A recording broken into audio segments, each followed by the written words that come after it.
Lumai suni pinadesi afin to ben talking. Tangin and no disposition I look with any.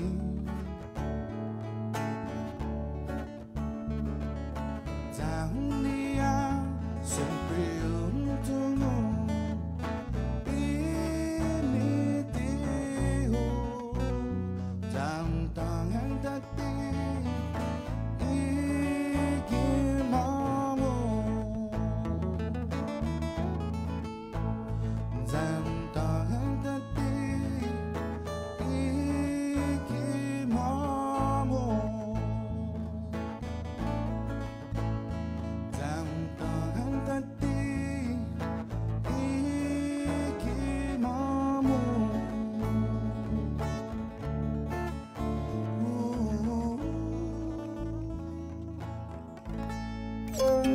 Chris and Sabrina with The Link. Here on Breeze 93.9 FM.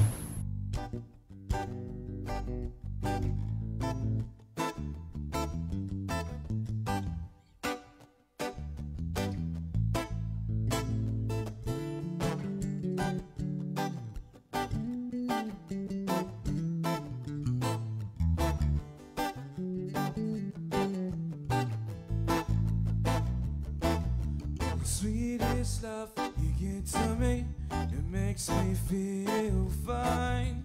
Every little word that you said to me keeps my heart down.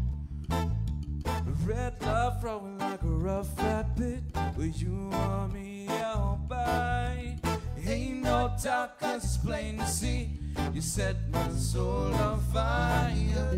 Something so true is what I get from you. And I hope that you see you get the best of me. Listen, now something so true is what I get from you. And I hope that you see you get the best of me. Ooh-wee.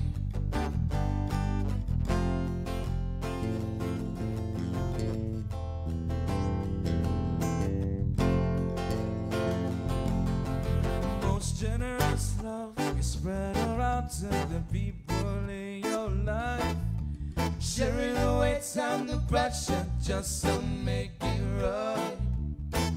I hope one day that you get it back and that karma stuff is true. Here's a little song just to make it stop. It's called Something So True, yeah. Something so true is what I get from you. And I hope that you see you got the best of me. Listen, now something so true is what I get from you. And I hope that you see you get the best of me. Ooh-wee.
Catch The Link on Breeze 93.9 FM every weekday morning from 6 a.m. to 10 a.m. with simulcast Mondays on TV 8 and Tuesdays through Fridays on TV 11 from 6 a.m. to 8 a.m. Chris and Sabrina connect you with the latest news and information of the day.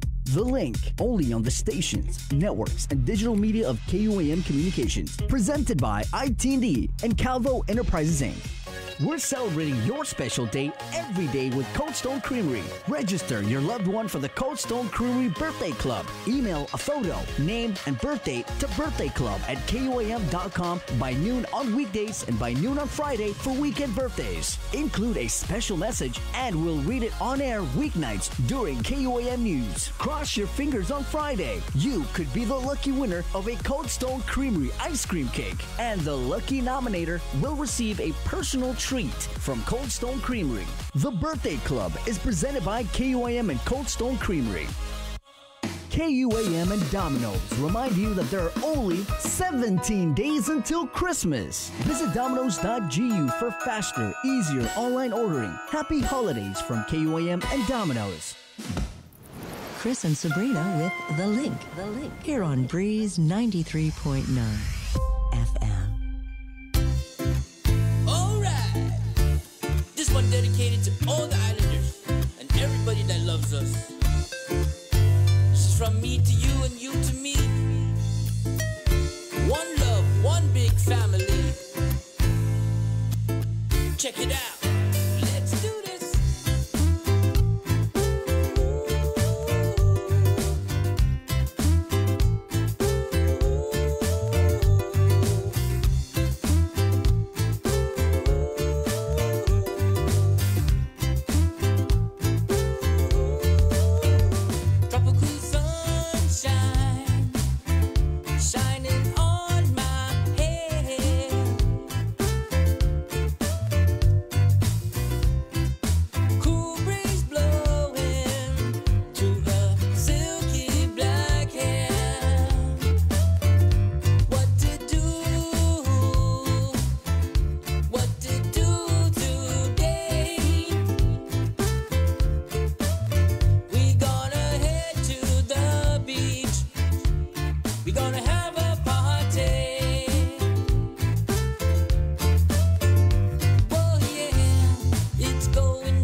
From the north, central, and to the south, we'll be rocking to that island sound. Yeah.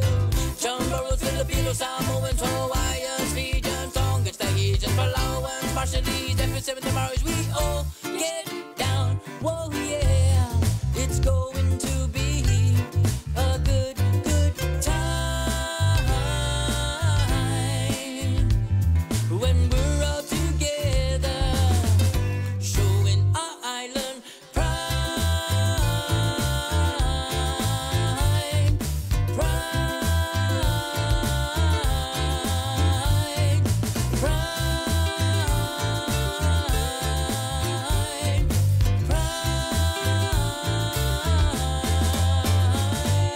yeah. Whoa, yeah.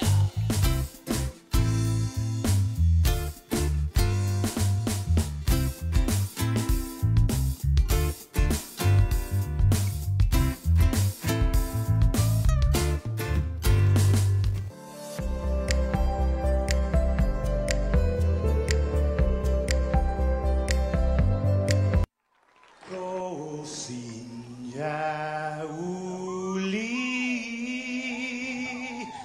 die sombren zelten meg. Et zu i te saluda antes di liga. Radzauds en melek is freedzes, durant in todo in memu. A nogi distancia, como gugi pa. Zaniman malak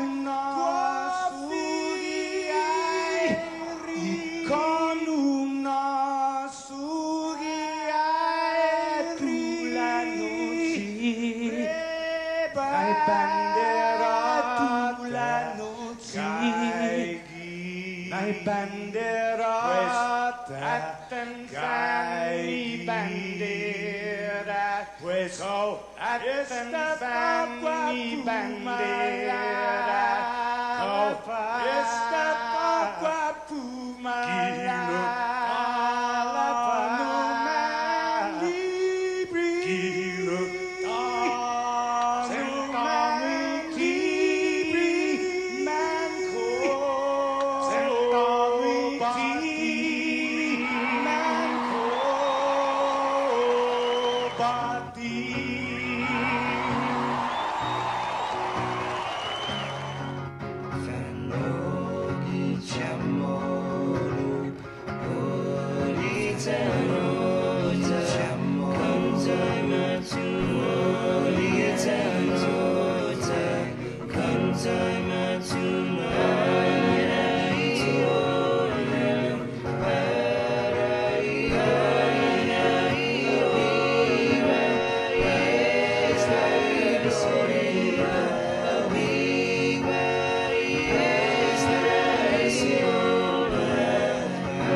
Christmas.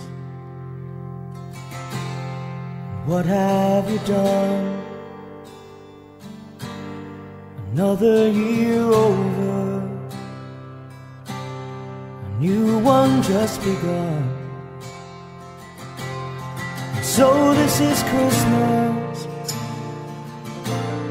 I hope you have fun. The near and the dear ones, the old and the young. Merry, Merry Christmas and a Happy New Year. Let's hope it's a good one without any fear. So this is Christmas,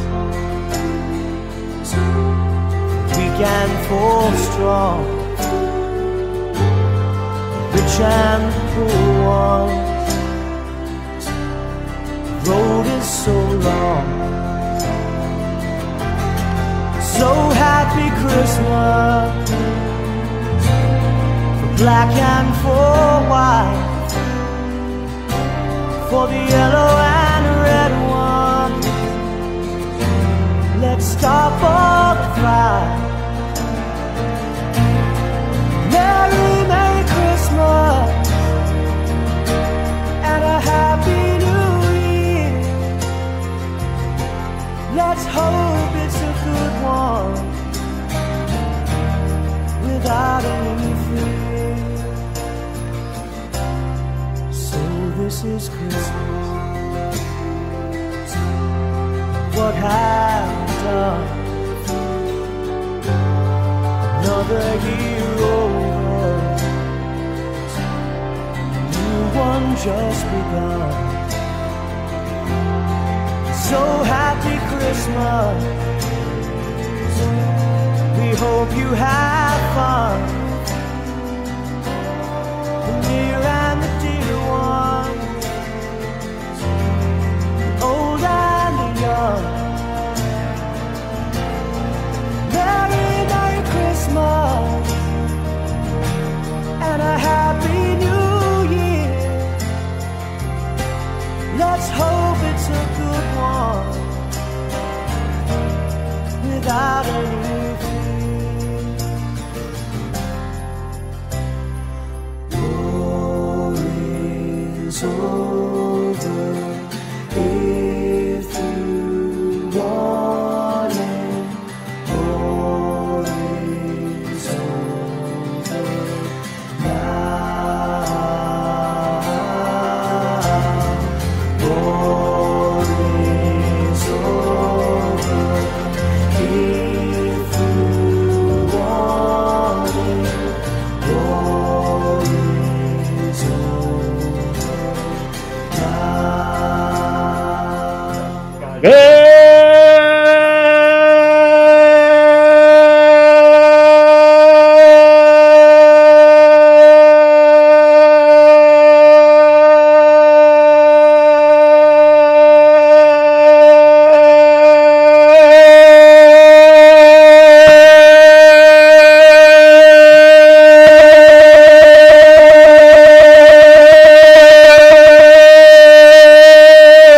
Good morning, Guam. Kind of gassed out there at the end, buddy. Yeah, I know, 'cause I was- Wait. Can I just say something first? yeah. Okay. Can I say something first? Sure. Viva Santa Maria Commonly! Viva! Okay, yes. Good morning. Okay, we're on the Joe Star camera. Joe, can you go back outside and take Yeah. a look at that sky? Because Santa Maria and Catalan is truly blessing us with an amazing wow. vista this morning. Oh my gosh, look at that. What an amazing go. vista. Wow. I The can't even see- purples and the pinks. That's right. And the oranges. We're matching. Look at that. Yeah. Oh, yeah, breeze matching the sky. With the pink. Wow. Yeah, I got you on camera now, Bruce. Show off your, My pink? yeah, the pinks and the... Were you trying to do a dance move when you Oh, there, that's beautiful. Wow. Look And at it was, that. you know what's crazy, Jay, is it was raining really, really hard Rachel said that was pre-recorded. in Epan.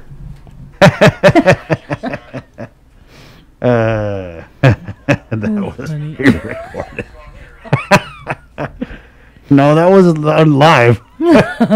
Well, the reason why I faded at the end was because I was like, do I have enough to do a Santa Maria Kamala Biba? But I was like, no. Good morning. That was pretty long, though. Was it? Yeah, it was all pretty right. long. Thank you. I should have made the timer because No, lately good you've just been good morning, Guam. Yeah, okay, sorry. Because you can't give your all every single day. Good morning, Joe, sir. Good morning, boss. Yep, good morning. It's 6:23 on Tuesday, the first day of my life where I now know never to sing around Jason Solis again. The life changer. I was singing back there. I was like, oh, there's Jason. Everybody, there's Jason. Well, good morning from our friend Tintin in Egypt. Wow. Egyptian lover. Egyptian lover. Look like an Egyptian. Oh, there you go. What? Are there any other songs about Egypt? Egypt. No, that's the same song. Yeah. Egypt is the place to be. Egypt. Egypt. Oh, Lord. We knew that was coming, right? Man. Yeah. We knew that was coming. Yeah, you did. Hey. Good morning. Hey, to I our want to friends shout in out the Egypt. dolls, man. Did you see the performance they sent? I didn't get a chance to see Man, it yet. it's freaking I can't awesome. wait, though. And also congratulations because they're going to be performing at the Kennedy Arts, not JFK, the Kennedy Arts Center. I think it's Arts Across America. Yeah, in the DC of Washington. Big difference in terms of skill. Nothing against the Islanders, but it's like they're not performing at Kennedy High. They're performing at The Kennedy Performing Arts Center. Oh, by the way, huge deal. Okay, I know you're a wrestling fan, right? You know Vince McMahon from WWE? Yeah. Did you know that his middle name is Kennedy? He is JFK's cousin. What? No way. Yeah. Wow. There's your random odd fact. Thank you. We always get I'll be here all morning. one weird fact out of Jason right when we start the show. You know what? And I've always appreciated. Here comes the second one. No, no. I mean, Rachel is really an impresario of music. I mean, she's a very good songwriter. Her vocal delivery is awesome. Yeah, it's very unique, and they do a style of music that, like, when you grow up on Guam, everybody wants to do either hard rock or island or reggae or stuff like that. They completely have their own voice, and I have like infinite respect for that. Yeah, and they did. We're gonna be playing these Christmas videos from the Dolls coming up on our music mashup, and they did the whole thing. Like they got dressed up in the holiday gear. Nice. Yeah, and just so excited and just really so grateful. I was texting Rachel last night, like, man, thanks, because anytime we ask them for something, they always come through. You know who I kind of see Rachel as? And Rachel, I know you're watching right now, so all love to Rachel. I see her as almost like, Trent Reznor from Nine Inch Nails. Started out as a musician, as a performer, really got into the production side of it, and really had a proclivity for that. And then at some point, I honestly, Rachel, I see you like scoring movies maybe in the next 3-4 years. Well, they were in a movie. They were in Operation Christmas Drop. So there you go. Oh, there you go. Yeah. Check that off your bucket list. Composer. Also, I just gotta say, Rach is an amazing guitarist. I don't know if you've ever seen her like shred, because mostly she does chords like in a lot of like the live local Friday stuff, but she's a shredder. Wait, is she part of Elusive Light Studios? I don't know. I know that's Rich Borja and Sarge Eclavea, but I thought Rich was in that. I may be mistaken. Well, good morning, everyone, and on our KUAM News Facebook live feed. Yes, Viva Santa Maria Kamalen. And Rachel says, well, there is a Kennedy connection there because Sabrina from the Dolls, who we hung out with, Sabrina, and when we did, was that the Red Ball? Was that last year? Oh, no, was it Red Ball? The one at the Deuce It. Remember we hung out with like Sabrina afterwards, and she was like, she's the music teacher at JFK. Yeah, very nice. Like 2 years ago. 2 years? Man, time flies these days. Yeah, so the shout outs for Our Lady of Kamalen coming in, Marina Zuzu, Viva Santa Maria Kamalen, top fan status for Mary Jane Villagomez, Viva Santa Maria Kamalen, God bless us and keep us safe. Chamarita Regis on this Elusive Light Studio track that we opened the show with. It's a cover of John Lennon's Happy Christmas, War is Over. She writes, very meaningful Christmas song. KUAM, so this is Christmas. Ken Guerrero writes, good morning, KUAM, and happy holidays to y'all. Keep up the amazing job. Irene Kanata, Viva Santa Maria Kamalen. Jan and Ron Noreen Fegerger, good morning, Viva Santa Maria. Benito Regis, Viva Santa Maria Kamalen. Rose Amenda Santos, Viva Santa Maria. Yes. Chamarita writes, very nice blessings from Santa Maria Kamalen. Debbie Davis, Mama Bear, I want your beautiful day and temps. I'll give you my cold 34 degrees. Ooh. Jason Solis. In where, Kentucky? Yeah, 34. Wow, that's cold. It's a little chilly. You're not supposed to make those kind of jokes. That's the perfect time to make those kind of jokes. Is when when is it ever a little chilly on Guam? You know that's not what today. we're. No, I'm not saying, guys. I'm not. You're the guy when I've seen you. I've been with you when you go through the Wendy's drive-through and they're like, "Oh, hello, Mr. Barnett, large chili," and you're like, All right. Anyway. okay. Yeah, and I didn't go all there. Okay. No, Well, I just put the link in our comments. It's we shared the pictures on Twitter because I believe, Chris, you and Sabrina both have the schedules in front of you right now. The Archdiocese, they may have updated the tour of the villages that our Blessed Mother is visiting today. So that starts at 7:50. The mass is going on right now. We shared the link on our timeline at 6 a.m. So if you guys if you guys have dual screens and everything, you can watch the mass on one screen, watch the link in the other. But the statue of Santa Maria in Camelin will be departing Cathedral at 7:50 on the dot, and she will be making her way around the island. So if you want to click on that link, you can see when she will be passing through your neck of the woods. Right, and they're asking everybody, do not follow the Santa Maria Camelin. Yeah. This isn't a motorcade, so Monsignor James Beneventi he wanted to stress emphasize that. yeah. He's so, like, so did the Archbishop. Hey, this is not a motorcade. Okay, and for people that missed it last time, Chris, people were asking about what color handkerchiefs are acceptable, or like. They were asking, white, of course, but also purple for Advent. Right. So she's going to be up here around right around when the show ends. So I'm wondering if no, it looks like she's going to go through Tumon up to GRMC, then Santa Barbara. Stumbo. I don't see her coming through. Oh yeah, Harmon Loop Road, right there, 11:20 a.m. So we'll get some shots of that when she passes by. Right on.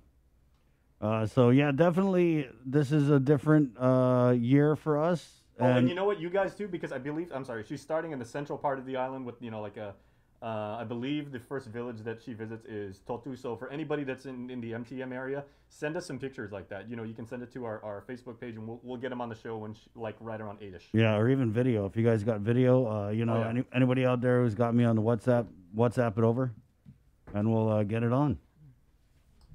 As the church really saving this one. It's a great idea. They kind of did it during the beginning of it was like around the start of the pandemic, right?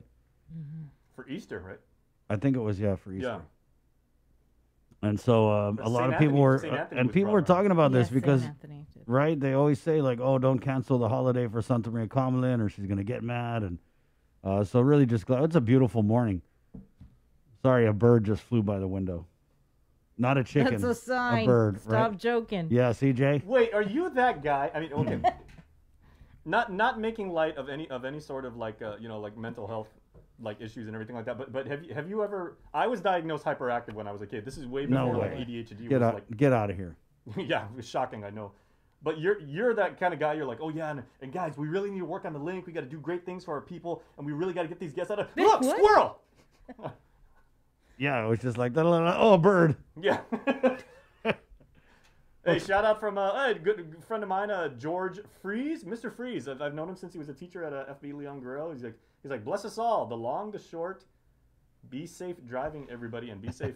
Be safe for the parishioners who are taking our Blessed Mother around today. Yeah, we send our prayers to them as well. That's right. And remember, it is not a motorcade, but I could just see some of my hardcore Catholic aunties just following it. No, it's not a motorcade. We're just going the same way. We just happen to be following the exact same path. So 6:32 on the link. It's The Breeze 93.9, proudly brought to you by Calvo Select Care, IT&E, Dial Rentone, and Calvo Enterprises.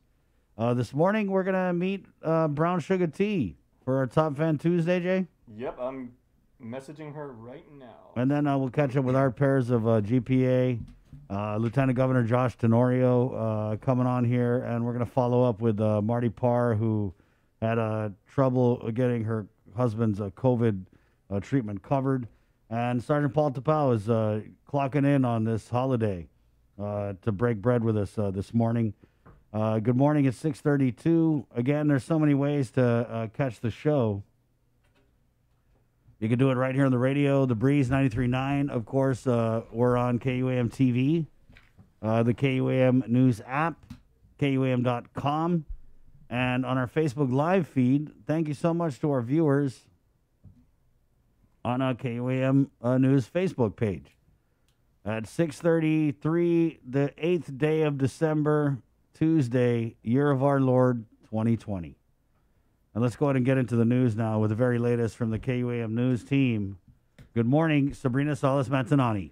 Off it, everybody. We begin with the latest numbers. The Joint Information Center last night reporting 15 new positive cases of COVID. Those were the results from 1,606 samples. Guam's current COVID case count is now 7,019 with 658 active cases and more than 6,200 recoveries and 113 deaths. More than 33 COVID patients are hospitalized at Guam hospitals, with 10 in ICU and 8 on ventilators. As of Monday, Guam's CAR score was 2.1. In the CNMI, there were 2 additional cases of COVID. They were identified by travel screening and confirmed through testing upon arrival. They have been safely in quarantine and were moved to the designated isolation area for close monitoring. The COVID case count in the CNMI since March is 111. The Department of Public Health rethinking its strategy again for community testing following last week's low turnout. Tyler Matanani reports. Hundreds of rapid test kits available, pain-free and promising results within minutes. It wasn't enough to get the people to come out in droves for last week's free community testing. Public health spokesperson Janella Carrera. We were prepared to offer testing up to 200 tests at each location Monday through Friday, and then up to 300 on Saturday. And, we just didn't Hundreds see that of rapid turnout test in any kits of our available, pain-free and promising results within minutes. It wasn't enough to get the people to come out in droves for last week's free community testing. Public health spokesperson Janella Carrera.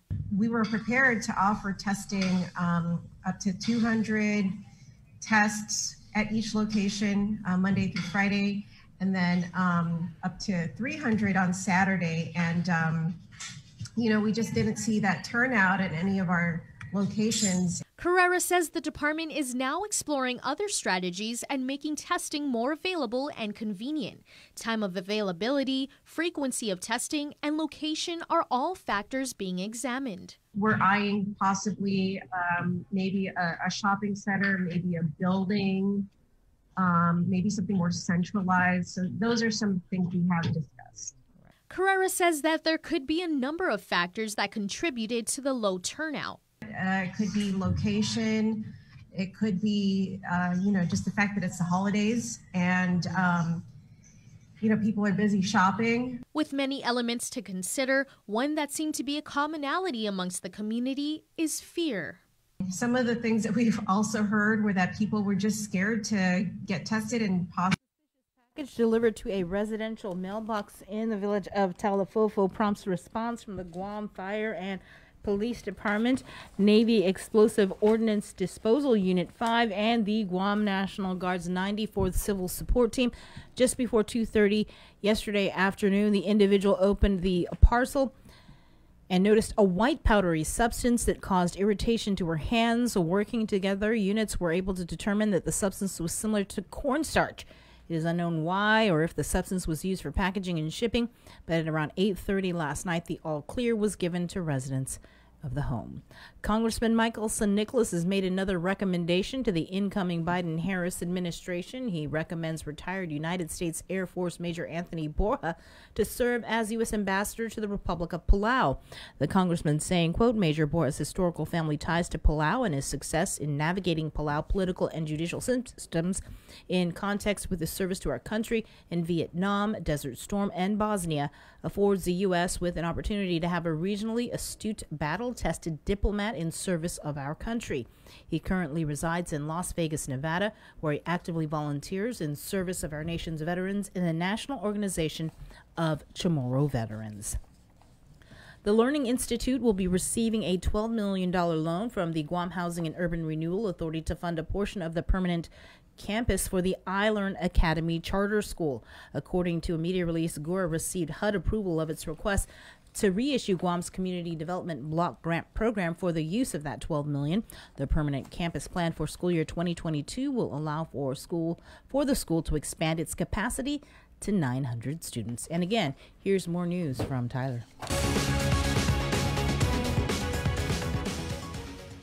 Hafa good morning, everyone. I'm Tyler Matanani with your headlines here on The Link.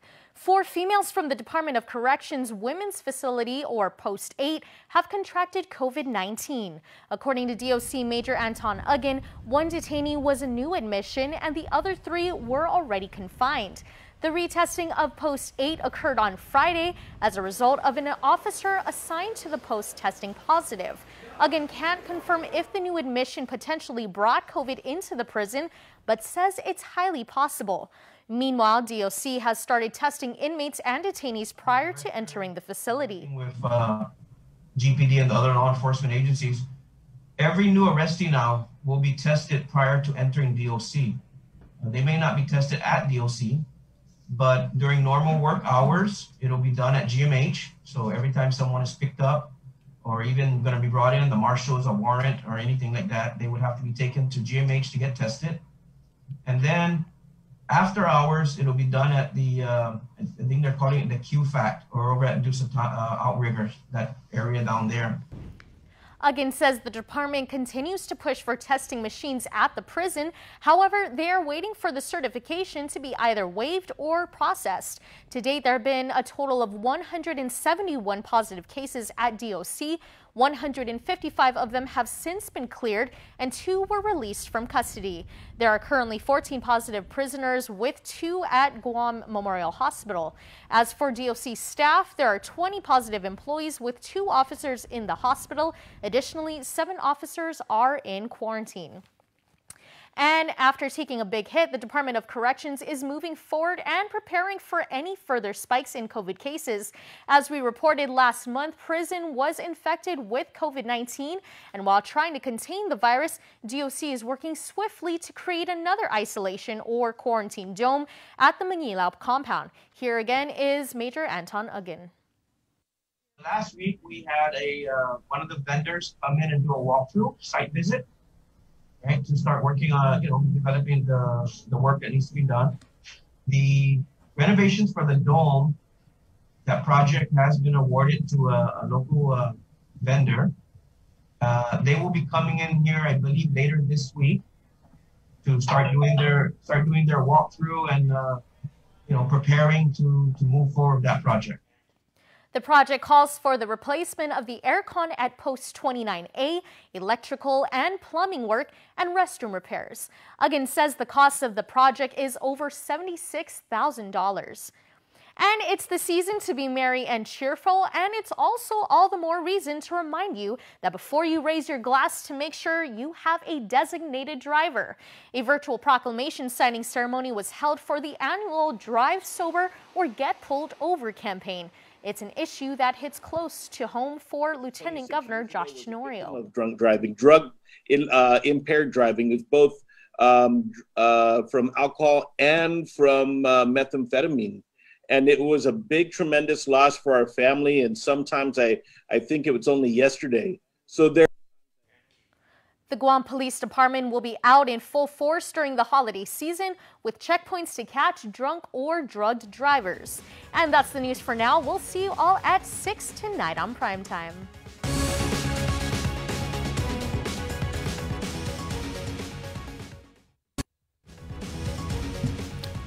The FDA could give emergency use approval for the first coronavirus vaccines as early as this week. But while the Trump administration is preparing to begin the distribution of those vaccines, the incoming Biden administration will have to deliver the majority of doses, and they say they need more information from the Trump team. Bafta Imam has more. President-elect Joe Biden announced more nominations to help lead his health policies.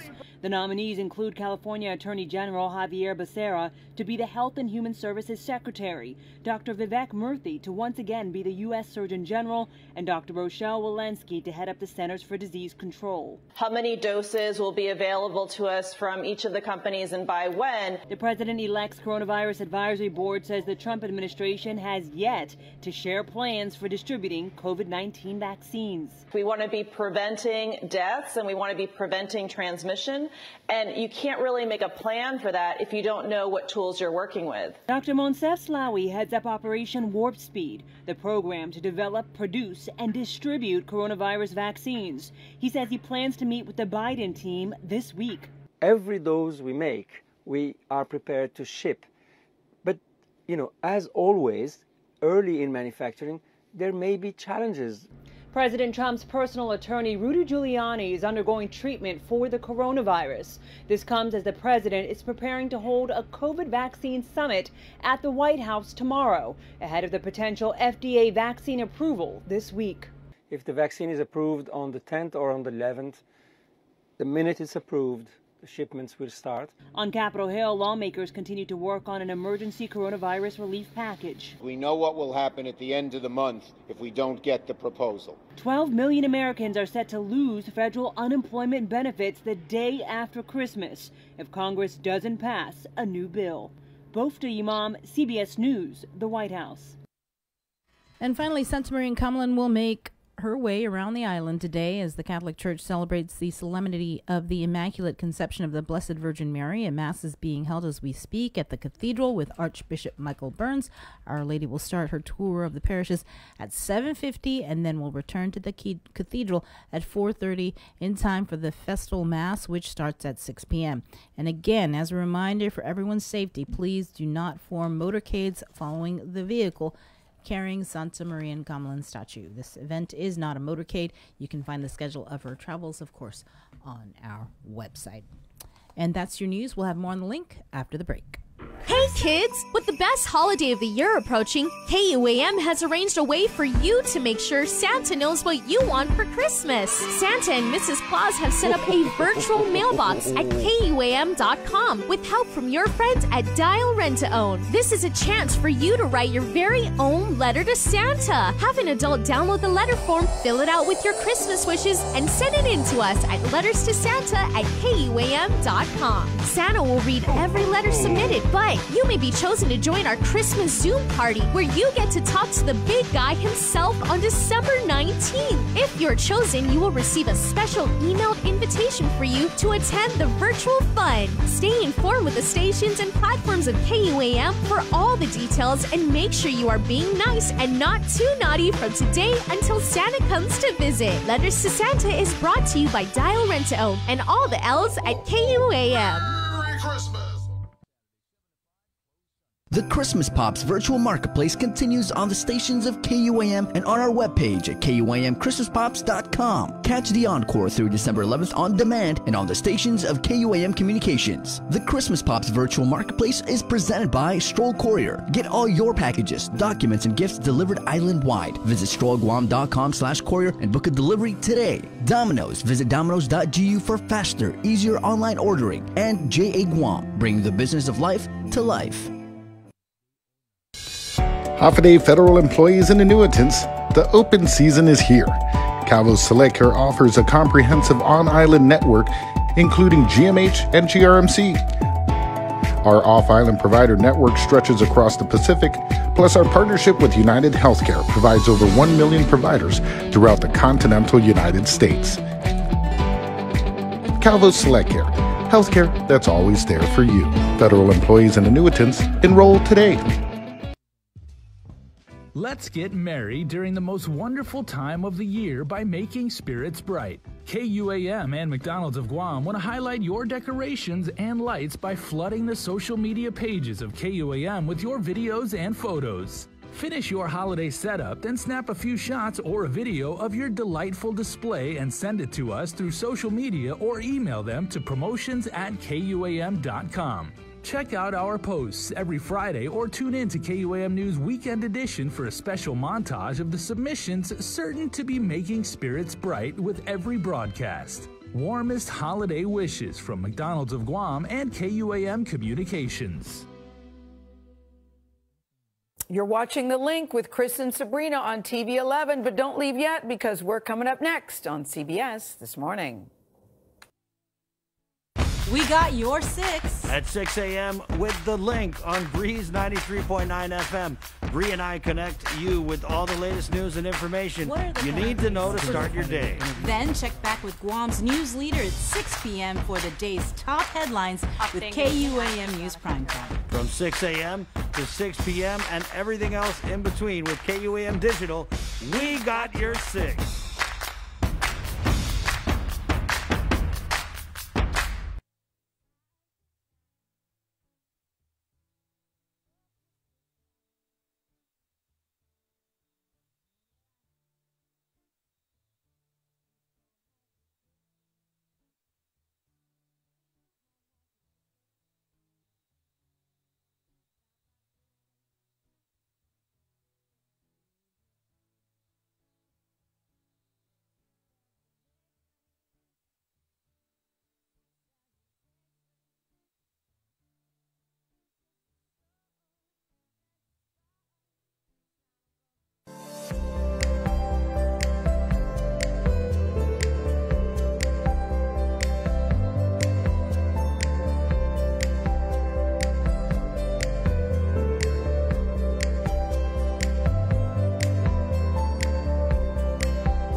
Oh, this is Christmas.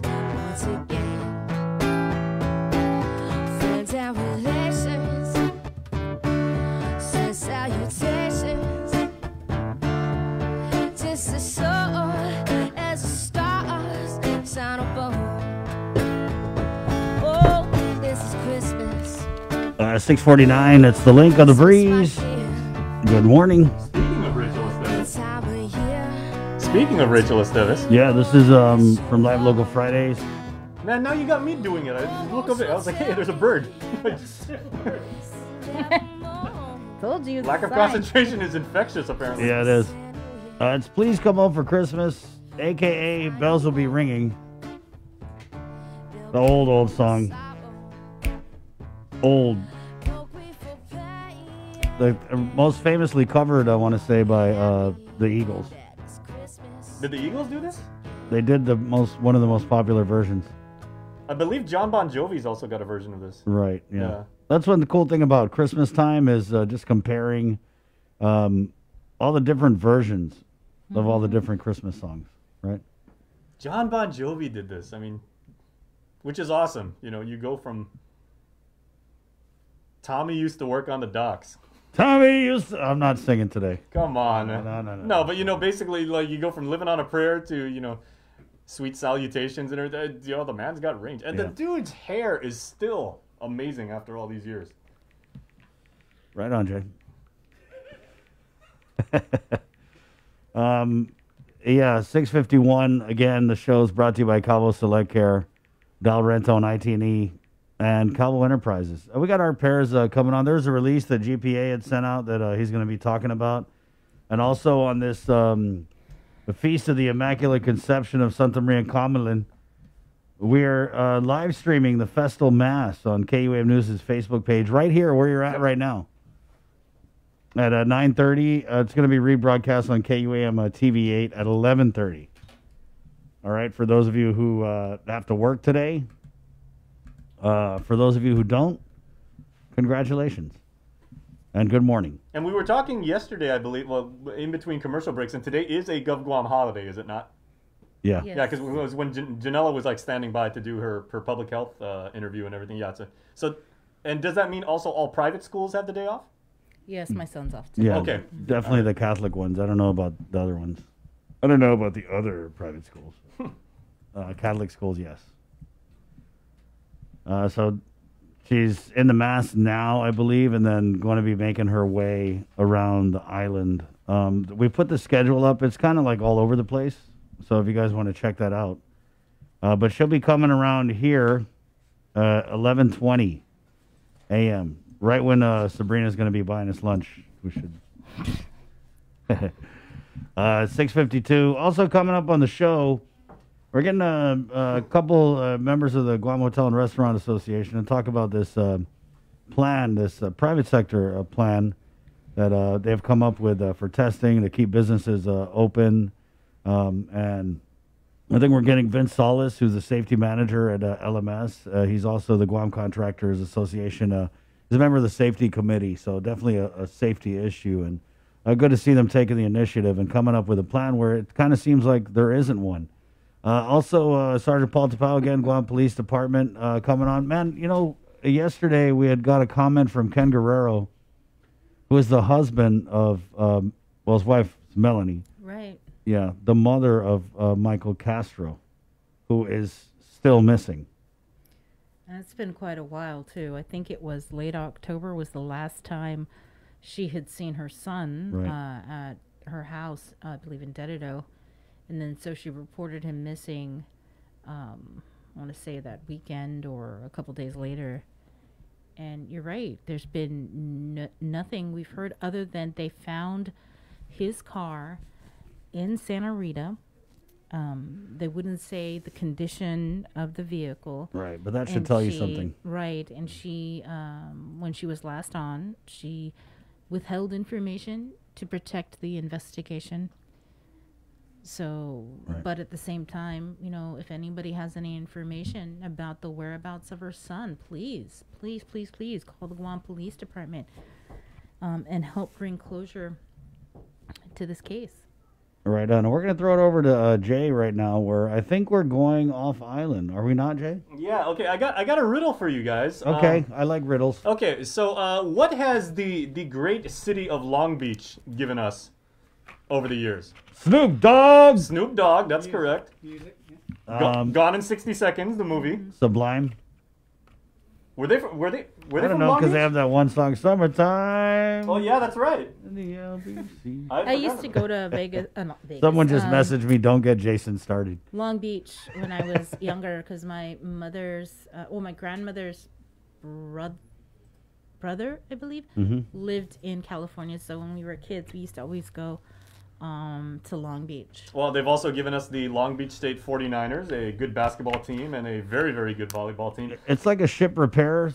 Is there like a ship repair? There's or a is lot that of docks Barstow? Okay. Yeah, but Long Beach in more recent history has also given us one of our top fans. So, ladies and gentlemen, I know you guys all know her because you guys interact with her all the time in the chat room. Brown Sugar Tea is joining us this morning for Top Fan Tuesday. Yeah, day, Brown Sugar Tea.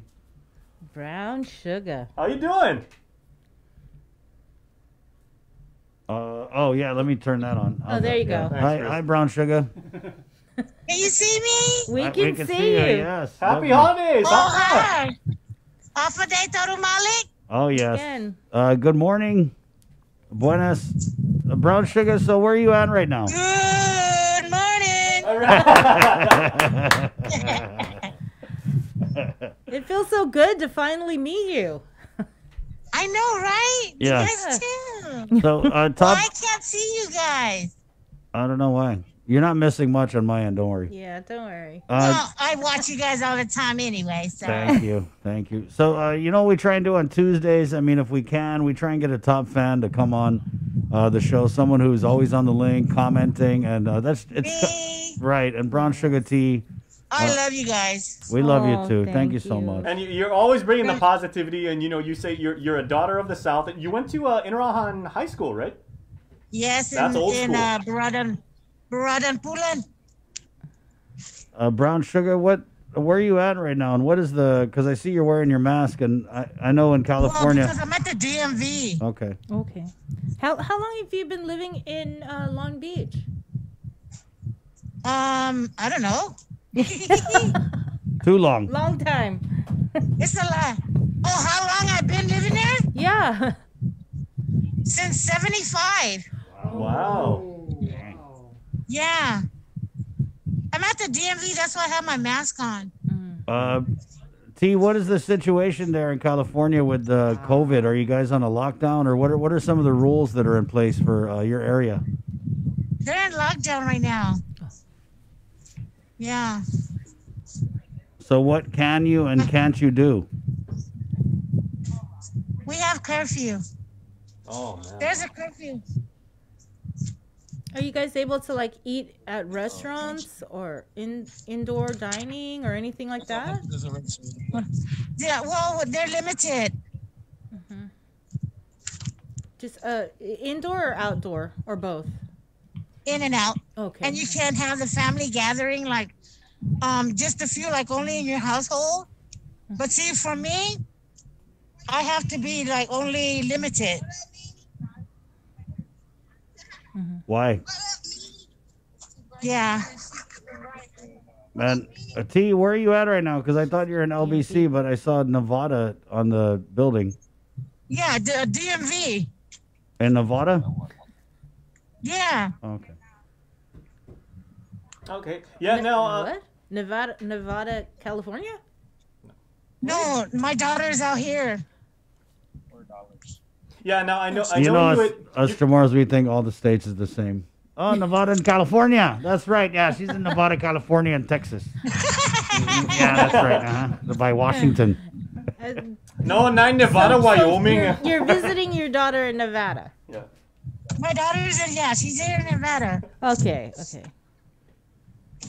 Yeah, now T, I'm getting in the car. Yeah, you've also mentioned, T, that you do have a passion, and one day you want to come back home. Even though you've lived out there for so long and everything, you want to come back to the island. Like reconnect with your roots, see family, and everything like that. It's kind of a dicey time to do that right now. But when are you thinking? When will you come home so all of your family can can celebrate and everybody can welcome you back with open arms? Well, I have to wait till next year because of the pandemic. It's like it's very bad now. Yeah. And with my asthma, I can't take any chances with a person that has COVID, Yeah, please be safe. And which family are you from, and which village originally? In Iran. Okay, so in Iran, in the village. Which family? Yeah, my dad is actually from Ordu Chalampago, the Naki. Okay. When's the last time you were on Guam? In 2008. Just before my dad passed away. Oh, okay. Oh, okay. Our condolences. Yeah. Matt, what has been new, you guys, since she was last here in 2008? The Guam Museum, I believe. Oh yeah, you would love the Guam Museum. Okay, well, sorry to break your heart. GameWorks closed. They still got Payless Shoe Store? Yes. Yeah, but when you come home, you would love the Guam Museum. I mean, it's right across from Cathedral. It's super, super nice. Skinner Plaza. I always love Guam. That's where I'm from.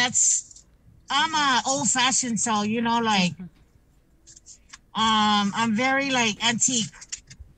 Do you ever the Antigua way? Do you ever get people saying Guam? Where's Guam? Yeah, they're What's like that? Guam. Hey, I know Patrick Salas out here. Yeah, my brother. Yes. I know that's your brother.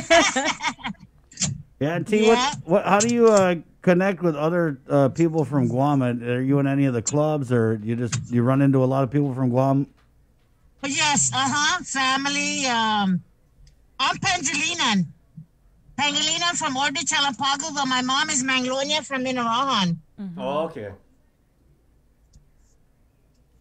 I've always found it's always nice when you run into people or you meet people from Guam when you're out there, and you always form that bond.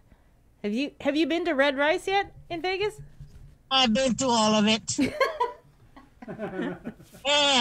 But see, I don't go there because I make the food myself. Right. Yeah. I make the red rice, empanada, and all that. Mm-hmm. Yeah, I go, to support and say hello, because you'll run into Chamorros right there. When I was staying out there, we can't sit and eat in the restaurants out here and stuff. Nowhere. When I was staying out there in Cali, Cali. I was staying out in Cali before. Mhm. You always see, and there's a lot of like Latinos and Mexicans, and so I'd always see people and think like, damn, is that guy Chamorro, or is that she really looks Chamorro? I mean, sometimes they were, sometimes they weren't. But do you ever do that, T, where you're looking at people, you're like, man, I swear that guy looks Chamorro. They look Chamorro. Oops. Oh, we might have lost her. Oops, 1 sec. Okay. Oh, she might have got a phone call. So. Oh, yeah. People are probably like, hey, is that you on the link? No, okay. And it's funny because she was saying she can't see us right now because she's obviously on the call. She's getting so many comments in the comments right now. People saying they're relatives of her. Oh, nice. Anita Materney Blas Mikhail is saying half a day, cuz. There you go. Yeah, she may have gotten a phone call. So yeah, so what we're doing right now is Top Fan Tuesday, and we like to bring in some of the people that are part of our family here on the show. And remember, it's not just the four of us in this room. It's not Bree and Chris and Jason and Joser and everything. It's everybody together. And you guys have gotten us through this crazy, crazy year, as much as we've tried to give you guys information and give you guys perspective on this. So, we are more than happy to, And that's the whole reason and meaning behind the show. Right. The link. Yes. Not just linking you with information and entertainment, but linking Guamanians all across the world together. Right. And also because there's a link that you could share to watch the show. Which you do many times on Facebook. Right, yeah. Well, thank you. I think that's going to be about it for Brown Sugar Tea. Probably she got to get her calling card. Yeah, but and I want to say that Brown Sugar Tea is one of our OG fans, here on the show, because from moment one, she was always going in there. She's like, hey, everybody, I'm originally from Inarahan, half a day to everyone. And then, the thing that I liked is it only took about maybe like a week or two, and on this show, people started having all of these side conversations aside from what we were talking about. Right. They're all greeting each other, sharing recipes, asking each other what they were doing, saying how's the family. They were having you said your son was getting ready for school. How's he doing? And it's a community. It's like a whole other show. Yeah. And which is wonderful. For me, doing the news for so many years, doing prime time, it's just a completely different experience here on the link. Whereas opposed to prime time, yes, we're interactive. You can watch the show on Facebook and you can comment, but because we're live doing the news, we don't have the ability to interact the way that we do here on the link. Yes. And so I really appreciate the people that reach out to us, that comment, that watch, and people like Brown Sugar Tea and Debbie that come on the show, and we get to actually meet you guys face to face over Zoom. Yeah. And what I think is cool is you get Brown Sugar Tea, and she's been living out there since the 70s. Since I was 1 year old. Wow. 75. But it really is like when you live off island and you see other Chamorros, whether you see the Guam sticker, on somebody's car, you're like, beep, beep, beep, beep. That, I'm glad you brought that up because I was like, and all, prayers and thoughts and, so much love going out to Brown Sugar Tea and everybody out there right now. But that mask she was wearing, good that she's, masking up in California because they are in a lockdown. And like she said, lockdown, they've got a...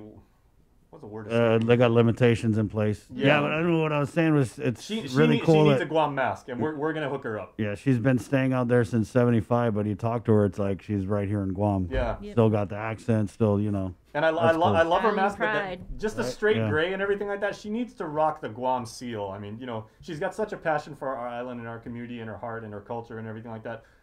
We're gonna make sure that we set her up with that. Right. And it's funny, your brother Patrick Salas writes in, you see the fuck eye shirt or the Crowns hat. Yeah, that's how you kind of identify. I remember there was one time, this is way after high school, I went out for a few years to Cali.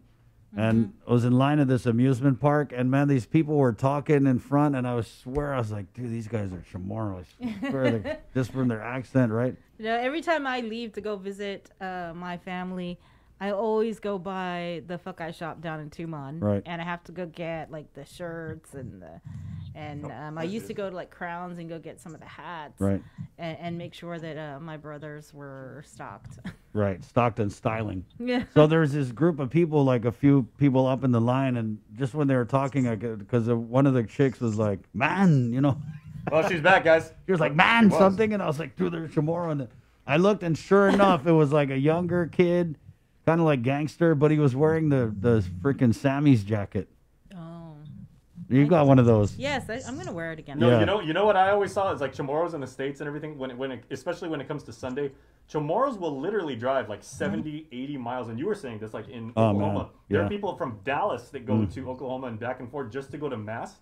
No, And not they- mass. But for they the all liberation. rock. Yeah, but they wear the big Guam seal medallion. You ever seen those? Yeah. Big gold, beautiful. That's crazy. I did a couple shows, one in San Diego, or two in San Diego, one in Las Vegas, and I remember the one in Vegas. It was like people were driving from far, man. There was people driving from like Pennsylvania, Washington State, Texas, of course, Southern California, and they were just not even. It wasn't even an issue. Like they just made it that was like their thing for that year, and just going around and talking to people. It's just crazy how they were just like, yeah, we just came from Alaska. Yeah, you know, it's really great. Yeah, they definitely show up and support. You know what I mean? 7:09. So are we? I think we lost her. Yeah, we're gonna take a little break, and we actually have Art Perez standing by with the Guam Power Authority, so we'll get him on next right here at 7:09 again. The link on the breeze 93.9. Hey kids! You overcame the challenges of this day and age and showed the world that our spirit of Inafat Malik is unbreakable. Siduas Maasi to all our community partners who helped the KUAM Care Force in giving back this year. And thanks to you especially, the people of Guam. Your kindness and generosity gave hope to so many in need this year. Let Giving Tuesday be the spark that keeps the spirit of generosity going throughout the year. GU Self-Storage, conveniently located near the Harmon McDonald's. We offer affordable rates, online payments, and auto bill pay for your convenience. Plus gate access daily from 6 a.m. to 9 p.m. Call us today at 648-7867 for more information. Even a small gesture of kindness can brighten a child's day on Christmas. With donations more challenging to deliver, this year, the Salvation Army is in need of your help with their Toys and Joy Drive. Donate new toys or gifts for children and teens anytime between 9 a.m. to 5 p.m. at their Teton office drop boxes up until December 22nd. You can also drop off your toys to our donation drive-thru in our parking lot in Harmon between 7 a.m. to 2 p.m. on Giving Tuesday, December 1st. Let's all do our part and dig deep to bring some joy to kids in need this Christmas. Holiday federal employees and annuitants, the open season is here. Cavo's Select Care offers a comprehensive on-island network, including GMH and GRMC. Our off-island provider network stretches across the Pacific, plus our partnership with United Healthcare provides over 1 million providers throughout the continental United States. Cavo's Select Care, healthcare that's always there for you. Federal employees and annuitants, enroll today. Let's get merry during the most wonderful time of the year by making spirits bright. KUAM and McDonald's of Guam want to highlight your decorations and lights by flooding the social media pages of KUAM with your videos and photos. Finish your holiday setup, then snap a few shots or a video of your delightful display and send it to us through social media or email them to promotions@kuam.com. Check out our posts every Friday or tune in to KUAM News Weekend Edition for a special montage of the submissions certain to be making spirits bright with every broadcast. Warmest holiday wishes from McDonald's of Guam and KUAM Communications.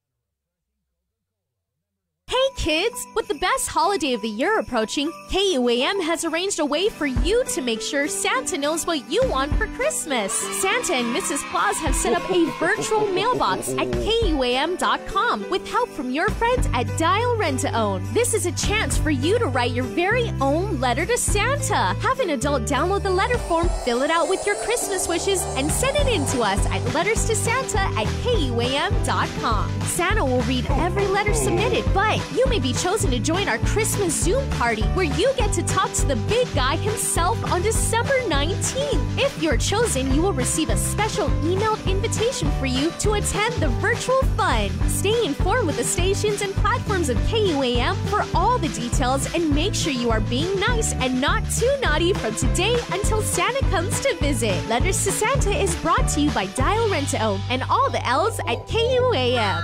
Merry Christmas!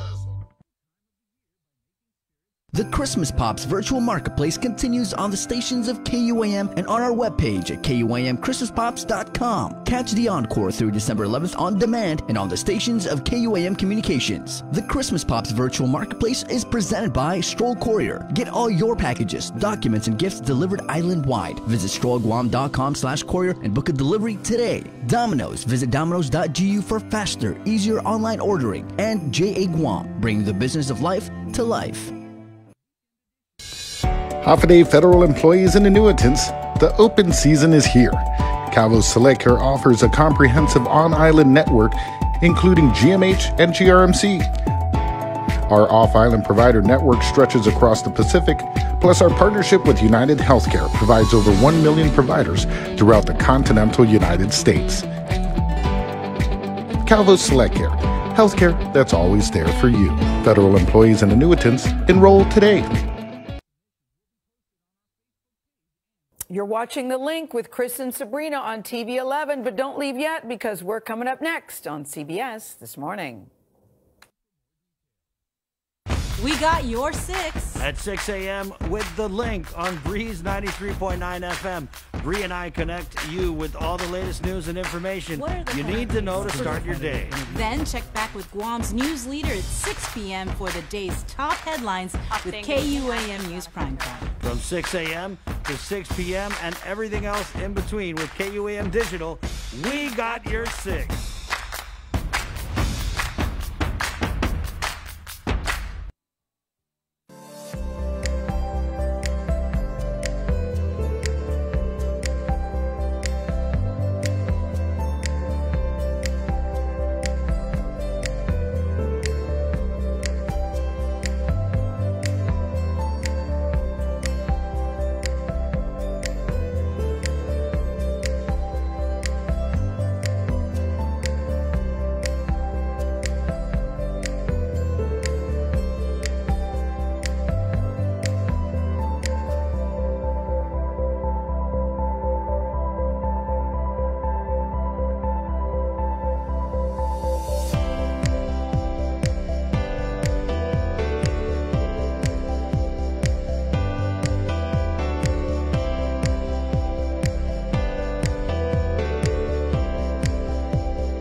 Chamalinians, one of the first tomorrow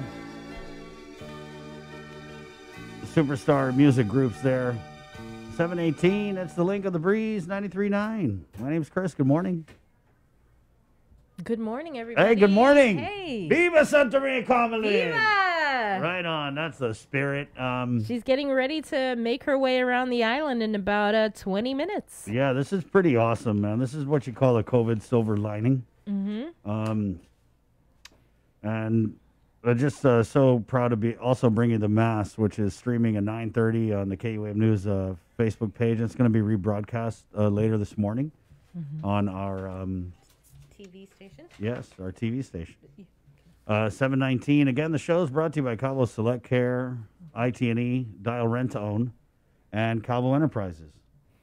Yeah, you could watch it on KUAM TV8 at 11:30 in the morning. Right. Coming up, we have Minority Leader Senator Tello Taitigui to come in and do a little catch-up on, there was a session yesterday that was, we were watching for a little bit. Pretty entertaining, I would say. Pretty feisty, actually. When is it not? I know, but it's just crazy to do the simplest thing, like to move a bill up on the agenda or something. It just turns into the, I don't even want to say the word catfight because you guys bit my head off when I was saying it last year, but I got to say, I called it. I mean, it doesn't matter. I mean, a dog fight, cat fight, whatever you want to call it, it's a fight. And who was the senator? Yeah. Who was the senator who actually referred to some of the snippiness as the Mean Girls Club? I want to say that was Senator. Was it Tello or Marsh? Well, I think it was Tello. Yeah. Yeah, because, I mean, she said it out of frustration, but I remember that being a specific statement. And when you said, people jumped all over you for saying, catfight, and then she's like, dude, it's a Mean Girls Club over here sometimes. I probably jinxed it, but who wasn't saying that? And I feel like there would have been fighting whether, they are male or female. So, yeah, and just like I said, watching the session and seeing little things where even to just move a bill around on the agenda, it turns into... Or add to the agenda. It just turns into like a crazy, snarky, petty-sounding disagreement. Point of personal privilege. Right, and it's clear that, the speaker has her favorites, or, I don't know, even understand the procedural stuff, but just outside looking in, it definitely seems like they don't like it when Senator Tello has something to say. I mean, that's obvious. They don't like it when Senator Therese has something to say. But the other senators can, just go on all day. It's just funny because there was this thing where Senator Regine was like, point of information. And, of course, the speaker was like, hey, go ahead, roll out the red carpet. How long you need, girl? You need an hour? I'll give you an hour. And then Senator Tello was like, point of information. And the speaker was like, gabble, gabble, gabble, gabble. You shut your mouth. I mean, I'm paraphrasing, but not much. There's not much paraphrasing I'm doing.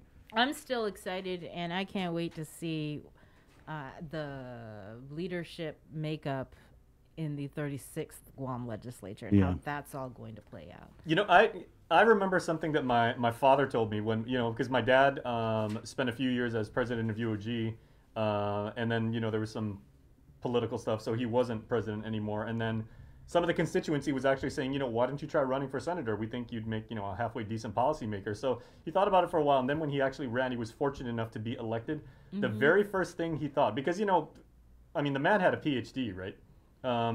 So he understood some rules about governance and, like things like that. He worked at DFS, he was a VP, so, he got the leadership structure, right?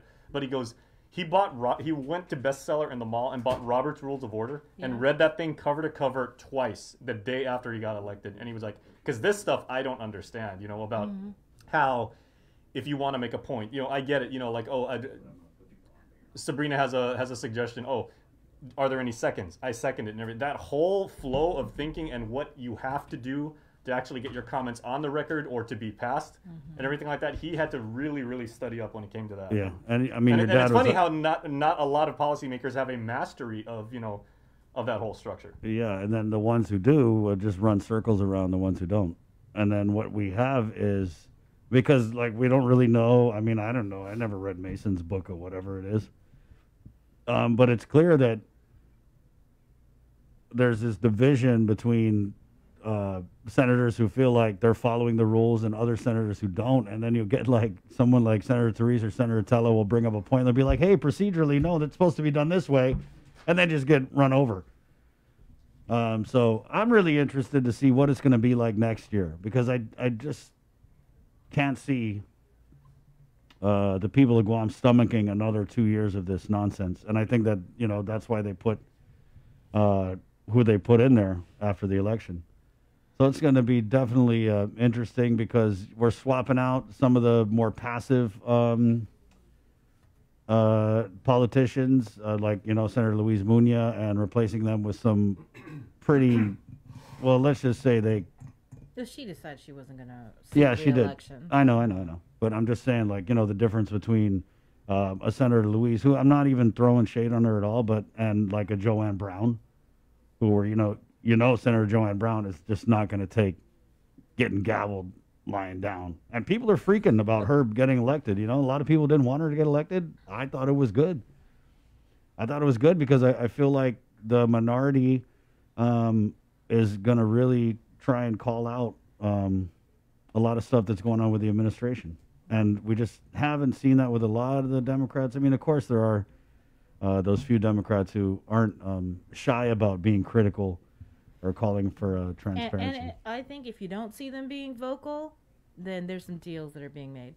Right. Yeah. Bottom line, because the whole leading up to the election, that's what you heard from these Republicans, that they plan on holding this administration accountable, and we're criticizing them for the response to the coronavirus. Right.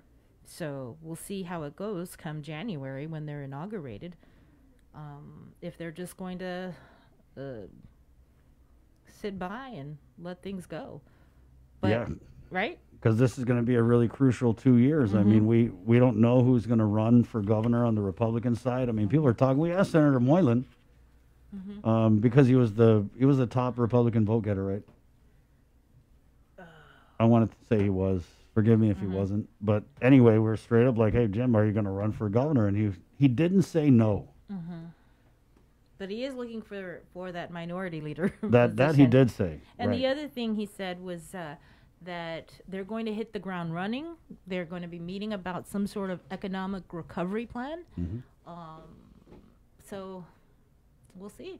And he had 2 of his bills passed, right? Was it 2? 2 bills passed, but we're waiting for, or 3 bills passed, and we're waiting to see if the governor will sign it or. Someone give that man a smiley face sticker. Look, Mom, I got my bills passed. Yeah. So let's go to the KUAM News Zoom room. Yeah, and there's some comments here. Our good friend Glenn writes, there's a level of decorum while on session floor. I think he forgot supposed to be. Yeah, there's supposed to be a level of decorum while on the session floor. He's stuck in that part when he was typing. It's just been really, to me, so disappointing. And you know what gets me is like they just can't help themselves. They just, everyone's watching, especially during the height of the pandemic. You guys knew everyone was watching, and you just couldn't help yourselves. You couldn't stop the pettiness or the partisan, not even partisan, because it was just basically you had the 6 who were just going to jump whenever Lou says jump. And then you had, other people on the Democrat side who were like, hey, wait a second. And then you had the Republicans who, for the most part, were like, why are we jumping? So, yeah, it's going to be very interesting, especially as the leadership positions play out, because I feel like there's going to be a big power struggle. I'm just going to tell you guys how it is. I mean, the Speaker Tina, she's going to want to hang on to that speakership, of course. And a lot of people question whether or not she should have got it last time, but, that's said and done. But I feel like the senators who went to bat for this administration are going to fight very hard and make a lot of deals to hold on to those positions, because like I said, it's going to be really crucial the next 2 years. We got the gubernatorial election coming up, and I just see that, Lou and Josh are, and, of course they are. I mean, a win out of this pandemic, I mean, who really gets a win out of this COVID? But they definitely have their bright spots that they can shine on in the campaign season. But I don't know, because it's going to be, you're going to have these Republicans just like every little thing that the administration does, they're going to be coming out and calling it out. So it's if anything, it's going to be entertaining. But hopefully they get some work done because, God, economically, fiscally with the government of Guam, this is really just the beginning. I mean, we're just trying right now. The focus is let's just stay alive, right? That's pretty much the focus. I mean, that's why, whether or not you agree, that's the motivation that the administration has for these decisions and these restrictions that we're living under. Is if you ask them, they're just going to say, we're trying to do what we can do to keep you guys alive. Right, but I think at the same time, we need to think also further ahead. And what we're going to do for our economy, what we're going to do if Congress doesn't pass another sort of stimulus package for the people of Guam. I'm just tired. What are we going to do for our tourism industry? And that's the one thing we have not heard really about. And I mean, I'm not even defending them. I'm not saying that, they're trying to keep us alive, so let them slide. I'm just saying that they're trying to keep us alive, but that doesn't mean that they couldn't be working on all these other facets of what should be a recovery plan. And we hear from these people in these different groups, whether it's the Economic Recovery Panel of Whoojamacollits or whatever they're calling the thing. We hear that, they don't meet. I mean, there was one point where we had talked to people who were on that economic panel of recovery advisors, and they hadn't met in like 2 months or something. And then when we started asking questions about it, lo and behold, they met that week. So, yeah, I mean, it's clear that a certain part of the government of Guam is just devoted, like I said, to just the response to the coronavirus and, trying to come up and enforce policies that are supposed to, keep us safe, per se. But there's a lot of people who, I don't know, looks like they ain't doing anything. So what are these people doing? They should be planning on the recovery. And, that being said, we're going to go ahead and fold in Vince Salas here, who is with the Safety Committee for the Guam Contractors Association, and also with LMS. And Vince, we're going to bring him up here. And we talk about a plan. So this plan that GHRA has come up with, it's basically a big testing plan to reopen businesses, to keep them open. I just think they deserve props because we haven't seen that type of plan from the government of Guam. And I understand it's unprecedented, right? But it kind of seems like, what's that saying? Changing horses in midstream. We're changing horses before we even get in the river. Yeah. They were like, we're going to do a rapid engagement team. This is what's going to work. They deploy them, twice. And then it's like, okay, we're not going to do that. We're going to do mass testing. So they do mass testing. And it's like, no one showed up. So now we're not going to do that. And like we said, it just seems like there's a lot of people who aren't doing anything, who aren't coming up with any plans, but we don't know because they aren't saying anything. And so here you have the private sector, I feel, doing the government of Guam's job and coming up with a plan where there is none. And so let's go ahead and bring Vince on here. Vince, good morning. Good morning. Good morning. Viva Santa Maria Comelin. Yeah, it's Tuesday. It is, It's Tuesday. All day. That's another Tuesday. Yep. Yeah, so they're listening. I really feel that the program is long overdue, and we're bringing it in now, but it's still a plan that we can move forward with, and to get the businesses open, get the commerce going again, get people back out. For me, I would be relieved to see a business that's participating in this program, that has a plan, to show us that, hey, we're doing something to relieve ourselves and provide relief for the community as a whole, for the island as a whole. If we could bring those numbers down and sustain that and provide continual testing, we would all have a better peace of mind, sleep better. One life is too much. We're already over the 112, 13. And for this rapid response team to go out and get the private businesses going, get commerce going, I think it's a great idea. I think it's a great idea moving forward, even with vaccines coming down. We don't know how long that's going to take, but if we can sustain our economy until then, so we can provide even funding for the years to follow, we would be better prepared. Let's just walk it back, Vincent, and talk about that moment when LMS and the Contractors Association decided to jump on board with this plan. When did I decide to jump on board? Yeah. And why? During, so during our regular safety committee meetings, the GHRA jumped in and provided the plan, provided the presentation that you've seen, and that was exciting. When I saw that, I thought this was going to be a great opportunity. This was about maybe 2 weeks ago, and it was something that was really right up my alley. And to be a pandemic coordinator for a previous employer, being the current contingency manager for LMS, this was something that I feel that would benefit not just my company, my employer, but everybody as a whole. Is this the first time that you were presented a plan this comprehensive? This comprehensive, yes. And to be included in it, it's a great honor and privilege, yes. Mm-hmm. So it's something that I haven't heard of, even in the stateside. I know California is probably doing something, but for the most part, everybody is still being wary of the masks and wary of the pandemic. And there's no light in the horizon for a lot of people. But here we are in Guam and leading the way. Right, yeah. And, when we talk about a lack of a plan from the government of Guam, it seems like in a lot of ways, and, we talk to Mary Rhodes a lot, and when we talk about businesses reopening, some businesses, I mean, to be fair, do nothing more than kind of harp on the conditions that we're under, but other ones know that they got to come up with the industry-specific plan to open and, follow all the protocols. And so I know Mary's real involved with getting businesses to kind of turn the corner on some of those things that they need to do. And so I think this was, I think it's proactive, you know what I mean? And it's going to get done regardless of whether or not they get the CARES Act funds. But, I mean, if we're sitting on this CARES Act money and we can use that money to implement this plan and to reach as many businesses as we can, because, I mean, let's be honest, some businesses aren't in a position to self-pay into this plan. Mm-hmm. I think it just makes sense. Vince?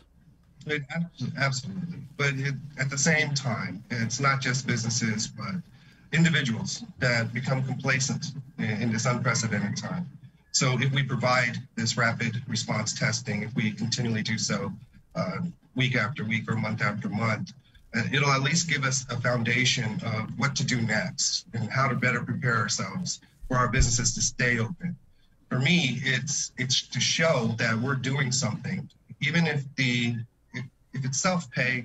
I understand that some businesses won't be able to afford some of this, but if we do get the CARES Act money, then more so the reason why we should push forward with this and sustain ourselves. I think there's an opportunity for businesses to collaborate and help each other as a community, like we are on Guam. We're family oriented, so we help each other.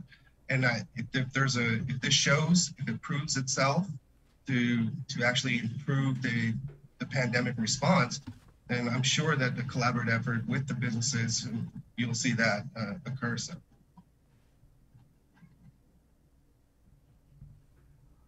We actually, if you guys pop up on the Facebook live feed here, Jason's actually showing some of the slides that we had from the presentation on Friday with Guam Contractors Association. James Martinez, of course, Mary Rhodes was on, and Dr. Hoa Wen of AMC Clinic. So let's just talk your industry, right? LMS, I know you guys do landscaping. I mean, that's not even an accurate description. But how would this plan help a business like yours stay open and keep working? Well, actually, the LMS is not just in landscaping. We are in construction now. Yeah. So that's part of the reason why I'm on board with this. I'm actually the construction safety manager, and dealing with what's been going on recently with the outbreaks that we've seen. This is primarily the reason why I'm on board and trying to move as fast as I can to get this going, is to maintain the reliability of the company, that we're doing the right thing. We have our pandemic response plan that we're following. We have our employees that we educate all the time. It's just that sometimes when when you shove things down people's throats so often, they just throw their hands up in the air and say, okay, look, I'm tired of hearing it. But if we come up with something new and something better that we can get these masks off and get things back to normal, I think it's the sooner the better, and get the relief out there, not just for our employees, but the community. So I know that they're going to present this plan in full at the GHRA general membership meeting. I want to say Thursday. What do you? Yeah, this is good. Right. It's And Thursday. we're going to stream that? Yes, we are. So they're presenting the plan Thursday during the general membership meeting at 10:30. They're going to be live streaming it, which we will also share the guest speakers: Dr. Ho Win from American Medical Clinic, Erica Masuda Alford, Dr. Erica Alford, again from AMC, Non Tran, the Advent Pacific Technologies, and Julie Bowie from 360 Clinic. So that presentation again will be held Thursday, beginning at 10:30 in the morning. I know that this is kind of gonna be the official unveiling of the plan, even though it was we kind of got dibs on it here on the link on Friday. But Vince, I know member organizations are talking about this. What's the buzz with some of your family under the GHRA umbrella? I'll tell you what, everyone's excited about it. They're wondering what the testing entails. Is it going to hurt? Kind of with the swab of the nose, but that's not how we do it. It's just a little prick on the finger testing that takes only 10 minutes to find out. In fact, if you are active with the virus, and instead of days or even a week sometimes. So having a result come out within 10 minutes, you can't beat that. Mm-hmm. The family and friends are really excited. Of course, the company is as well. They support me 100% with this. So the better we can be the lead on this, or the sooner that we could be the lead on this for the industry, the better everybody else would understand that this is actually going to work. Mm-hmm. And I think what is really good about the plan is the fact that it's not just the private sector, but it is a public-private partnership, and public health has been engaged in the dialogue with this plan. And then you have the 360 clinic, and you have the partner clinic with AMC, and so you also have the contact tracing software. So these rapid tests, it's not just like a one and done with an employee, right? It's a continual, how would you say? They would be tested once and then they'd be tested again just to track. Correct. 100% the first time around, then you go back and do the follow-up testing every other week, just with the sample size of 10 to 15%. You're right, and AMC, Dr. Nguyen and Mary, leading the way on this one. I can't thank them enough to do something different, to give us an opportunity to make a change with what's going on with this pandemic. Mm-hmm. Every day you read the news, of course, it's a little, you get a little depressed about, well, okay, so we have to stay in this before one situation until the end of the year. And like, when can we ever find some relief? When we can go back and see our families?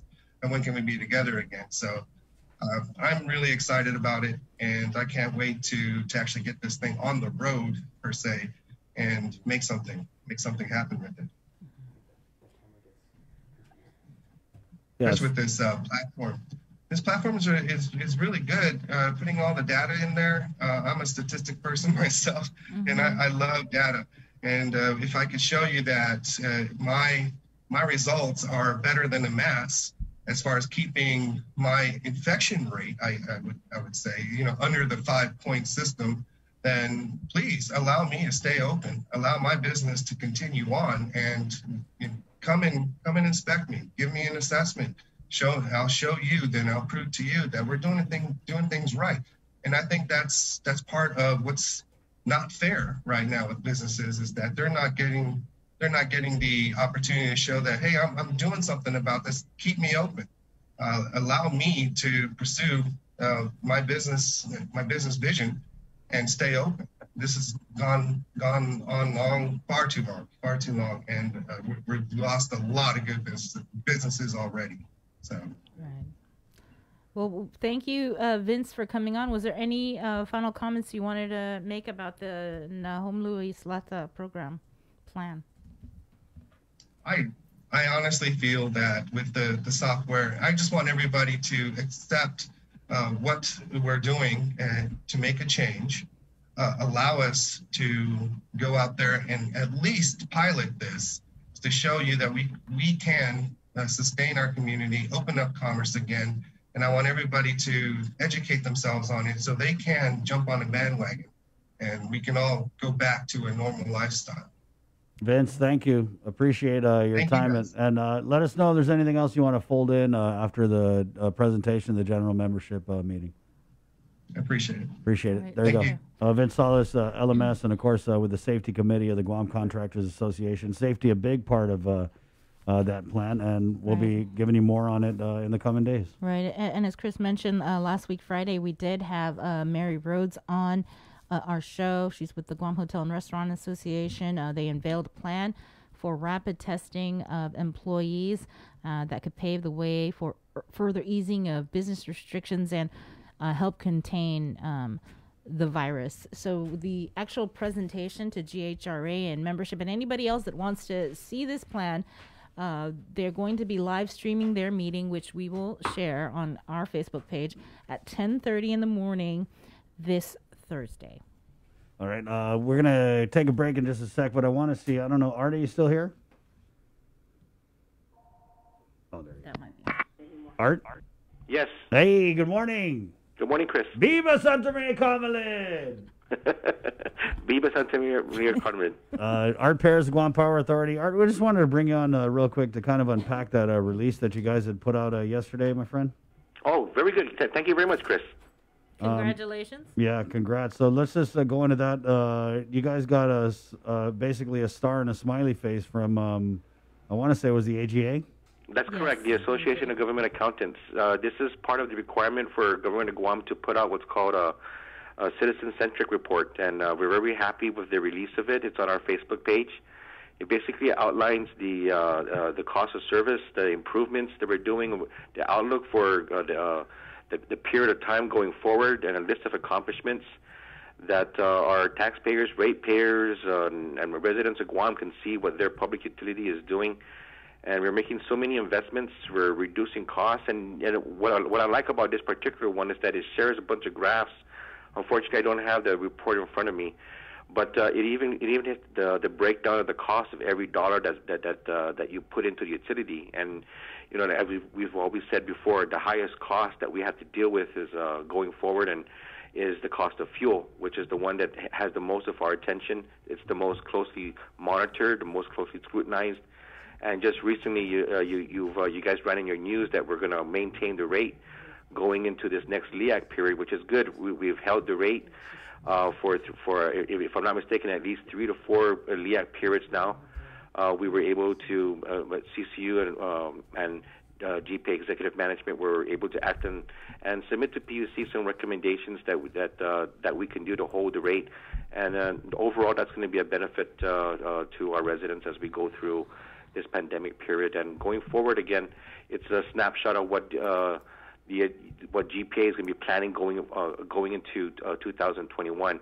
And you'll see one of those major projects that we're testing, online testing right now, is the one we talked about for quite a while, the battery storage systems.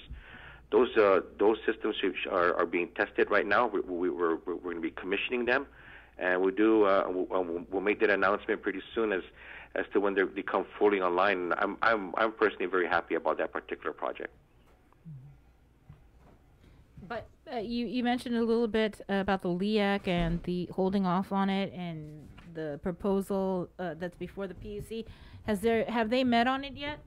Not yet, Bree. That's something that's going to be forwarded to them for their review, and I'm sure they'll look at all the numbers and the recommendations there are what was what was ran in KUEM, and we're very excited about that. What that's going to mean for the next LEAC period coming in.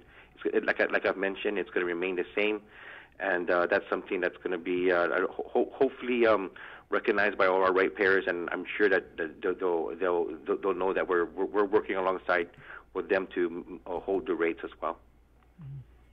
All right. Well, thanks, Art, for coming on. Well, that was thank quick. you, Bree, and Jason for putting us to get on the air. Right on, Art. Okay, so hey, any tips here for Christmas? As we're seeing, I think, in a lot of people maybe overcompensating because we haven't got our Christmas present from Our Highness the Governor yet. So yeah, I think people are overcompensating with the lights. Oh no, but you guys, I know you guys love that, but any tips, Art, about just safety? Well, you know what it is. It's kind of timely you mentioned that. Our newsletter will be coming out. There'll be some holiday tips there, and even on our website, you have the tips for something you could do throughout the year. But most importantly, during this, if you're going to put up those lights, just make sure if you're going to put those LED lights that that you're putting them up where they're made specifically for. If they're exterior lights, make sure they're put outside, no more than 3 in length. Make sure that if you're gonna don't put too many on a power strip out that's meant for inside your house, and put it outside. To follow all the UL and all the safety guidelines that come with your electronic equipment, and all those other accessories you put out, especially the ones for the exterior and interior. And like what we do here in Kenyatta, just turn it off. Turn everything off when you're not using them. I know some residents like to keep them on even when they leave the house, but for me, we just turn it off and just make sure that somebody's home when all of those things are on. There you go. Thanks, Art. Take care, Chris. Take it easy. Merry Christmas. And happy Hanukkah. 7:49. We'll take a quick break. Coming back with Senators Talatidegui, Republican Minority Leader, and Democrat Senator Sabina Perez. Next on The Link, it's The Breeze, 93.9. GU Self-Storage, conveniently located near the Harmon McDonald's. We offer affordable rates, online payments, and auto bill pay for your convenience. Plus gate access daily from 6 a.m. to 9 p.m. Call us today at 648-7867 for more information. You overcame the challenges of this day and age and showed the world that our spirit of Inafat Malik is unbreakable. Siduas Maasi to all our community partners who helped the KUAM Care Force in giving back this year. And thanks to you especially, the people of Guam. Your kindness and generosity gave hope to so many in need this year. Let Giving Tuesday be the spark that keeps the spirit of generosity going throughout the year. Even a small gesture of kindness can brighten a child's day on Christmas. With donations more challenging to deliver, this year, the Salvation Army is in need of your help with their Toys and Joy Drive. Donate new toys or gifts for children and teens anytime between 9 a.m. to 5 p.m. at their Teton office drop boxes up until December 22nd. You can also drop off your toys to our donation drive-thru in our parking lot in Harmon between 7 a.m. to 2 p.m. on Giving Tuesday, December 1st. Let's all do our part and dig deep to bring some joy to kids in need this Christmas.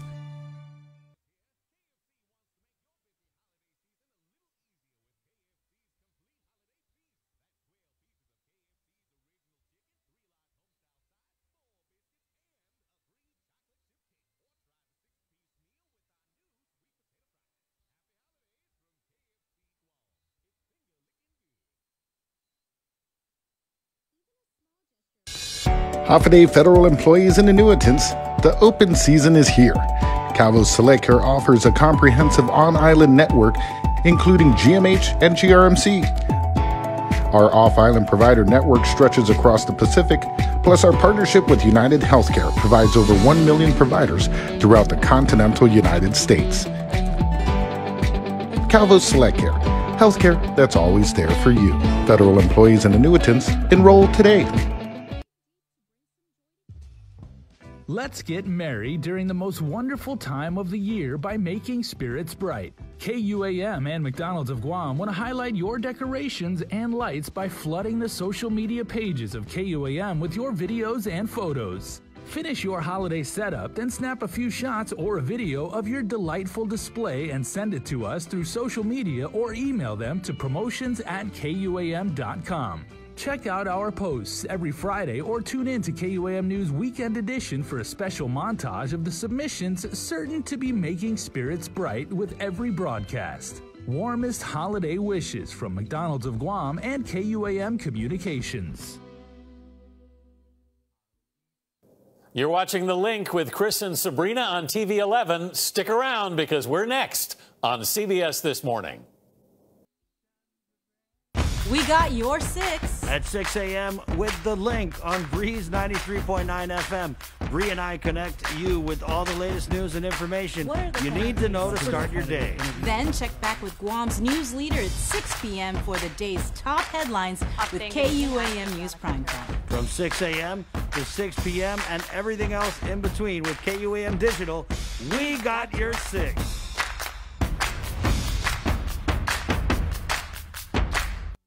It's kind of like reggae, right? Have a blue Christmas. Oh, snap. This is reggae? Is it? I don't know. It's I island. think it's more like old-timey type music. Yeah, okay. Sorry. It's old-timey music. That's a much more accurate description, okay? Ooh, I stand corrected. It's not reggae. It's old-timery-ish. That's Joe Guam is what it is. The Blue Christmas. Oh, wow. Yeah, we want to do that? Yeah, let's go. Yeah, so we're going to actually jump on as she has now hit the road. And Senators, I know you don't mind because it's Our Lady of Cameron. Mm-hmm. Santa Maria Carmelin. As she has now officially hit the road. Right on schedule. Okay, and how are we going to do this, Jay? Is this going to pop up on our feed? Joseph's got it. Okay, right. So she is in, where is she at? So she should be making her way from. They're passing. They're in Mighty right now. They're passing First Hawaiian Bank. Yeah, yes. So they're making their way to the first village, the first municipality in Totu. Totu. Kenyatta Loop. Yeah. And you can see right now that is a live feed courtesy of, if you guys check out on Facebook, it's facebook.com/Agania Cathedral. If you guys have a second screen and you guys want to follow along. You guys should know, though, because I know you've been going to Mass digitally. Yeah. So it has begun, and you know, the church did start right 7:50 on the dot. They began their procession. So Santa Maria Camelin is coming to your village. She's on the rolling. No. What? Just said. How many songs could you on the road again? You could do a lot of songs, yeah. All right. Oh, Santa Maria Camelin, we're not in Totu yet. But yeah, she's going to Totu. They're going to go down... Totu Kenyatta Loop. Then they'll go to Aragon Street and pass by Immaculate Heart of Mary Church. Right. That is the first hit. And they're asking again, do not follow the statue. It's not a motorcade. Do you think people are going to listen to that? Because I would feel like that, man, that's probably like all kinds of blessings coming off Santa Maria Camelin, you know, just like her wake. You know, in the boat, you know, when the boat's in the ocean and the wake of the wave as it goes, that's just Santa Maria Camelin. Yeah, wave your white.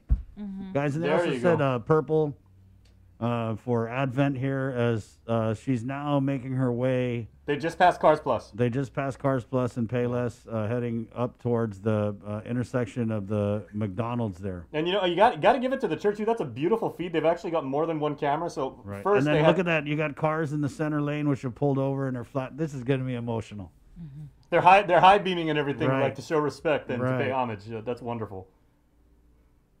But yeah, so they do have at least 2 cameras. We're seeing the street side camera right now. The first one that you saw was actually the back of the lead car. Thank you, GPD, for blocking off the intersection there. And you can actually see the statue of the Blessed Mother like in the back, in the bed of the truck. And we just asked that, I prayed that she be kept safe on her journey. Yes. All right. Knucklehead drivers, stay home this morning, at least, when she's in your area. Right, and this is streaming live, right, on the Cathedral Facebook page? Yeah, it's facebook.com/Agania Cathedral, or if you want to look it up, their Facebook page name is a little bit longer. It's Dulce de Maria Cathedral Basilica. So. Right. And I think we shared the link for this live stream, didn't we? Yeah, we did. Okay. I got it too. Also, 11:30, don't forget, you can watch the rebroadcast of the Mass at 11 8:30 this morning on KUAM TV 8. This is pretty cool.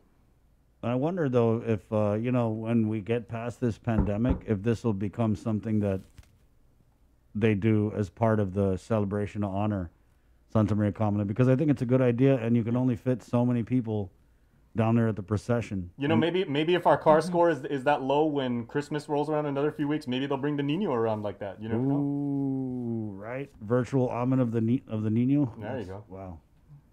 Good idea, Jay. Trademark the link, KUAM. Hey, it's 7:58. Viewers on KUAM TV, we just wanted to show you a little bit of our protectoress. And there she is again. We'll go ahead and let this feed play. As you can see, she's in the back of a big white pickup truck. And she's encased in, it looks like a plastic case. Oh, okay, they're ready to get the shot. Here's the money shot. Yeah. So they're making the turn. Wow.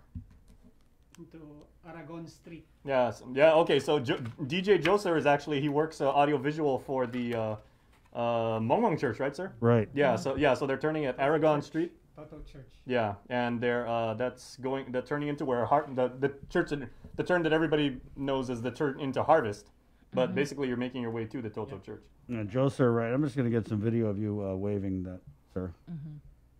And you are watching. This is live. Yeah. Viva Santa Maria Comelin! Viva! Viva Santa Maria Comelin! Viva! Viva Santa Maria Comelin! Viva! Hey, man. Are there people on the road? Because I can't see. Let me be your eyes, Bree. There's two cars trailing Santa Maria Comelin. I believe that's a Santa Maria Comelin Secret Service. And we saw at least one or two. There's a police escort. Yeah, and there is Santa Maria Comelin Secret Service. Yeah, they got the earpiece and they're right. Yeah, they're saying the rosary. She's on Aragon Street right now. She's on Aragon Street. Street secured. Right, as they're now passing Gora there, and they pass by the old Kina Court. And there's a commercial flight that is beginning its descent. This is so cool. I mean, I know that Our Lady loves being in the cathedral and looking down on the faithful. Wow. Wow, yeah. Okay, we just got to say shout out to Jacob. He is the AV guy down at the cathedral and everything like that, and he is doing a marvelous job. Right. We've been working with these guys for like a couple of years and everything like that, but Jacob, hats off to you, man. And, you know what? I really appreciate how... and look at that. They've actually got it looks like it's not a real-time map, but they're actually showing you what the route is. That is great. Cool. That's pretty cool. That's great. Yeah. And this is on the cathedral live feed. I mean, honestly, we would never tell you to go jump on another stream. But if you are going to jump on another stream, it would be okay if you were to jump on the cathedral stream and check out this journey of Santa Maria Comelin. Okay, please share with your friends in the States, too. And I was going to say, I think it's really cool how she has become... I mean, she's always been cool to me, but, you got, like, Crowns doing a mural of Santa Maria Comelin in Agatna, Okay, and they're making the final turn. Over there at Skinner Plaza, as they're now making Is this Cañada Loop Road? This is it's the Totu Church, right? Okay, and this is the part, if you've ever gone to service at the Totu Church and everything, you got to be real careful going down that one hill because the road is a bit bumpy. Right, It's known to have a few potholes, so... I've been to this church a couple times. I think once was for a funeral, and then I want to say that they do a Chuukese Mass here. You covered. I covered it with Deacon Atoy. And, man, let me tell you, sometimes when we go to our Catholic Mass, obviously sometimes it's somber. But the Chuukese, man, they got like 6 keyboard players. It's just like lively, you know what I mean? Well, Very Sabrina lively. and I went to a former colleague of ours, Keani Mendiola, when it was her grandpa's funeral. We went there to pay our respects. And Yeah, it's a nice little church. Beautiful church. Yeah, we're now passing the baseball field. Yep. This is cool. I could do this the whole rest of the show, just the play-by-play. But we can't. We got people waiting to go on. They're almost at the church. Okay. They're almost at the church. About a minute out. Right. Oh, there, and you can actually see the sanctuary, the chapel, like off in the distance there. So. Leah Day, Santa Maria Comelin got her hair did for today. She does. There's a whole group of people that's what they do. They take care of her. And let's go ahead and bring the senators on here before we sign. This is pretty cool, huh, Senator? We have Senator Tello Taitagui, Senator Sabina Perez. Yeah, I am enjoying this. In fact, I'm able to watch you and then go on the Cathedral Basilica's website and watch this. This is very nice. Right. Are there cars? Yeah, there are outside the cars. church? Of course, there's going to be. Okay, no. Pretty sure at each of the as she Right. goes by these Those are churches. the cars parked at the church. Right, you're going to see some of the parish, and then probably people from not from that parish just coming to pay their respects and homage. And you can see the look at that! Oh, Wow. Oh my goodness. And they're waving their white handkerchiefs. Okay, you know what? Even folks watching this and everything, even if you are not Catholic or you're non-practicing Catholic and everything like that, this is really gonna get. Wow. You know, this really gets. I mean, there's so much emotion behind this. Right. I mean, this means so much to the Catholic faithful right now that they're able to bear And you can witness see to there's this. some with the purple handkerchiefs for the Advent. And of course, a lot of people are doing the white. Joe Sir's waving the white. Is that a wipe? It's a white wipe. Yeah, yeah. I'm sure Our Lady understands, You're right. It is very meaningful, taking into consideration everything we've been through over the past 8-9 months. And and maybe even just the way that she's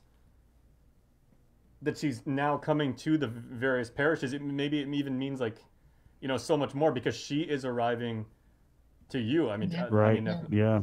And look at us. The three of us are watching. The four of us are watching this right now, on a big iPad and everything like that, and we're choking up. I'm just wow, because she's the great uniter. I mean, this pandemic has divided our community so much. And as Father Paul Gofigan said, he has said, he goes, our Blessed Mother will protect us, and she is watching over us. And you see now, physically, she's visiting. Yeah, and so what I mean by the great uniter is I'm sure that there's going to be, it doesn't matter Republican, Democrat, and whatever, they're going to be out here just unified in their support and adoration of Santa Maria Carmelin. Our viewers on KUAM TV, man, you guys could actually jump on our KUAM News Facebook Live feed. There's a comment here on our Facebook Live feed. Where is she at now? She's currently passing the Totu Church, and she's about to hit that hill. Right, Jade? That hill that's a pretty steep one? Yeah. Whoops. And she's going to turn right, and then they're going to come up. Is that Sergeant Roy T. Damian Street? Sergeant Roy T. Damian Right. Street. And then they're going to pass the Nuestra Senora de la Aguas Church. Yeah, and then I believe from there they're going to go up to Sinahanya. So they're going to pass the Mongmong Church and then hang a left up to Sinahanya. It's an interesting route. Right, and they're also, if you'll see in the video, they have the route. They cut to it in the live stream showing you where they're heading. Right. And you can also just find the route actually on our website. Yeah. Again, if you want to check out our Twitter feed, it's at KUM News. If you're on Facebook right now and you're watching our live stream, we put it in the comments earlier. So just scroll up a little bit, and when you see the Twitter link and everything, hit that, and you can see when the Blessed Mother will be visiting your village. But it truly, this is a time-honored, generations-deep day for our people anyway, but this is truly, truly historic. And so meaningful to so many people, obviously. And it's just, I guess this is a good feeling to know that this tradition, wasn't lost to COVID. Amen, Sabrina. Although, we can't be in the streets in Higanya for the procession. Like you said, Santa Maria Carmelin is coming to us. Yeah. Definitely. Hey, viewers on KUM TV, there's a lot of great programming on the way. Probably not as good as what's going on here, but thank you guys. You guys can jump over to our KUM News Facebook Live feed. Also, we're on the radio the good old-fashioned way. We're KUAM FM in Agatna, Guam. My name is Chris. I'm Sabrina. Esta.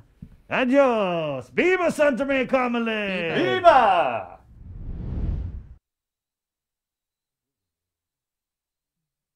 All right, and we are back here on KUAM News Facebook and the Breeze 93.9. Let's jump into the KUAM News Zoom room again here, where we have Democrat Senator Sabina Perez and Minority Leader Senator Tello Taitagui, where we saw in session yesterday. There's an interesting bill, Senator, that dealing with cables, undersea cables, all kinds of cables that come into Guam, and I didn't even know, but apparently it's very, very cheap to run cables into Guam, and this is it could be revenue that we're missing out on, right? And so I think it's interesting that we have a bipartisan effort to kind of support this, to re-examine, how, I'm sure the businesses that are running cable into Guam love it, But we could be getting more bang for our buck, right? So good morning, Senators, and let's just go into it. Go ahead, Senator Tello. Yeah, Viva Santa Maria and Carmelin first, and good morning, Chris and Sabina and Jason and the KUAM family. This, I'm still kind of choked up just watching this video, and it does really mean a lot to the people of Guam, and she has been our protector, for a lot of us. I mean, you look at the numbers too compared to what's happening in the U.S. and around the world. She's always been there for us, and there is no doubt in my mind that no matter what party you are or even what faith you are, at this point, you have to acknowledge the fact that she has been on Guam protecting us for all these years. And the one time we decided not to acknowledge her, we all know what happened then. Like, hey, you guys forgot me. Right, yeah. Well, how dare you? Pretty sure that'll be the last time. Hey, you know what they say about scorning a woman? Yeah, definitely. And we see that a bit in the legislature, too. Actually, thank you so much about with regards to the cables, submarine cables. It is really important. And right now we're looking at other ways to diversify ourselves as far as economic growth on Guam besides tourism. And we need to look at these other avenues, not just that, but to also retrain our community in other areas such as nursing, teaching, and construction, all those areas. But there is also that low-hanging fruit that nobody's ever paid attention to because of fear of, okay, what ramifications will it cause?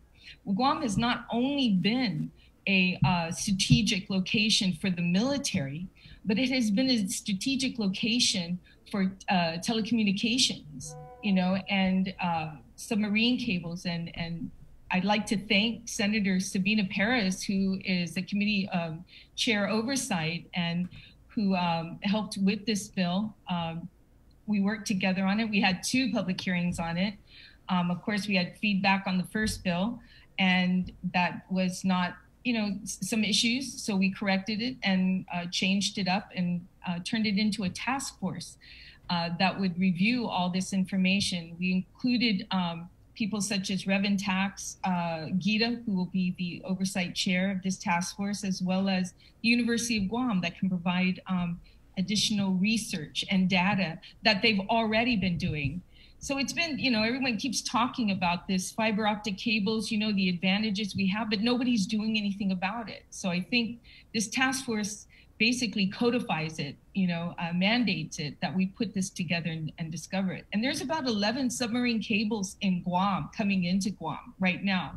We are probably one of the largest areas where submarine cables are connecting from the US to Asia.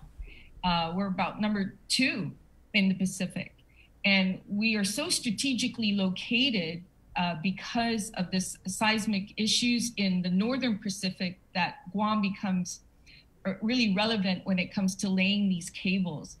And today, I think, telecommunications, they're selling speed. It's all about how fast. And, Jason, I know, is just listening to this because I know he's a techie guy, but it's really all about speed. That's what you're selling. And when a cable is laid and it hasn't touched base for a long, certain amount of miles, it loses its energy. So when it stops at an area which is called a boosting station, it reboots and then pushes out faster. So you're getting cables coming from the US, directly, or Hawaii, and we're 7 hours by flight, so you can imagine the how long it takes, for it to reach to a boosting station. So, plus Guam is basically a very stable environment. It's a U.S. territory, unlike any other sovereign countries. And people would say, like, oh, we can go to Palau or we can go to Chuuk or those other areas, but their infrastructure is not very solid like Guam is. And, Guam is, U.S. territory, which basically we have a lot of laws in place, and we're a stable government. Put it that way. We're basically a stable government. So that's where you want to basically. Can you kind of break down? So this task force is created. They conduct this feasibility study. I guess at the end, how do we benefit from this? Also, could you let Senator Sabina talk? Oh yeah. I'm so sorry. No, I'm just not messing. I'm sorry. They're the support. I'm so sorry. That she can answer that question for you. Sabina can answer that one. But yeah, I'm sorry. I'm so passionate about this. Senator Tello, don't apologize. Yeah, so definitely Senator Tello has put a lot of work into this. I do support this effort. Like she said, it's an untapped potential, and we have high concentration of cables coming into Guam. And, I think the, how can we benefit? I think that still remains to be negotiated, right? And I think really we need to think big because this is a 25-year plus project. And, I always feel that land is one of our most valuable assets, and we've always undervalued it. We've always ended up in the short end of the stick when it comes to valuing our land. And, I'm sure there's a lot of stories that we can share about that, from the military, from, even private sector. We don't value the land as much as we should. And so, considering the situation that we're in, I could see this potentially, and leveraging this type of investment to, educate our people and bring up a new industry. And I'm not just talking about the hardware, right? The hardware is one part of it. The other part is what's going through those cables. We're talking about technology, which is is changing very quickly. And one of those things is artificial intelligence. Having our people being the manufacturers rather than the consumers. I think that is something that we need to really look at in this task force. How can we develop our workforce so that we can become the producers of this technology and also the guiders of this technology. There are the potential, negative impacts of artificial intelligence. And, I think it's important that we're aware of, some of these impacts. So we're moving along with consent and understanding. So, there's a lot to be learned. I think there's so much to understand. And this task force is a good starting point, I believe.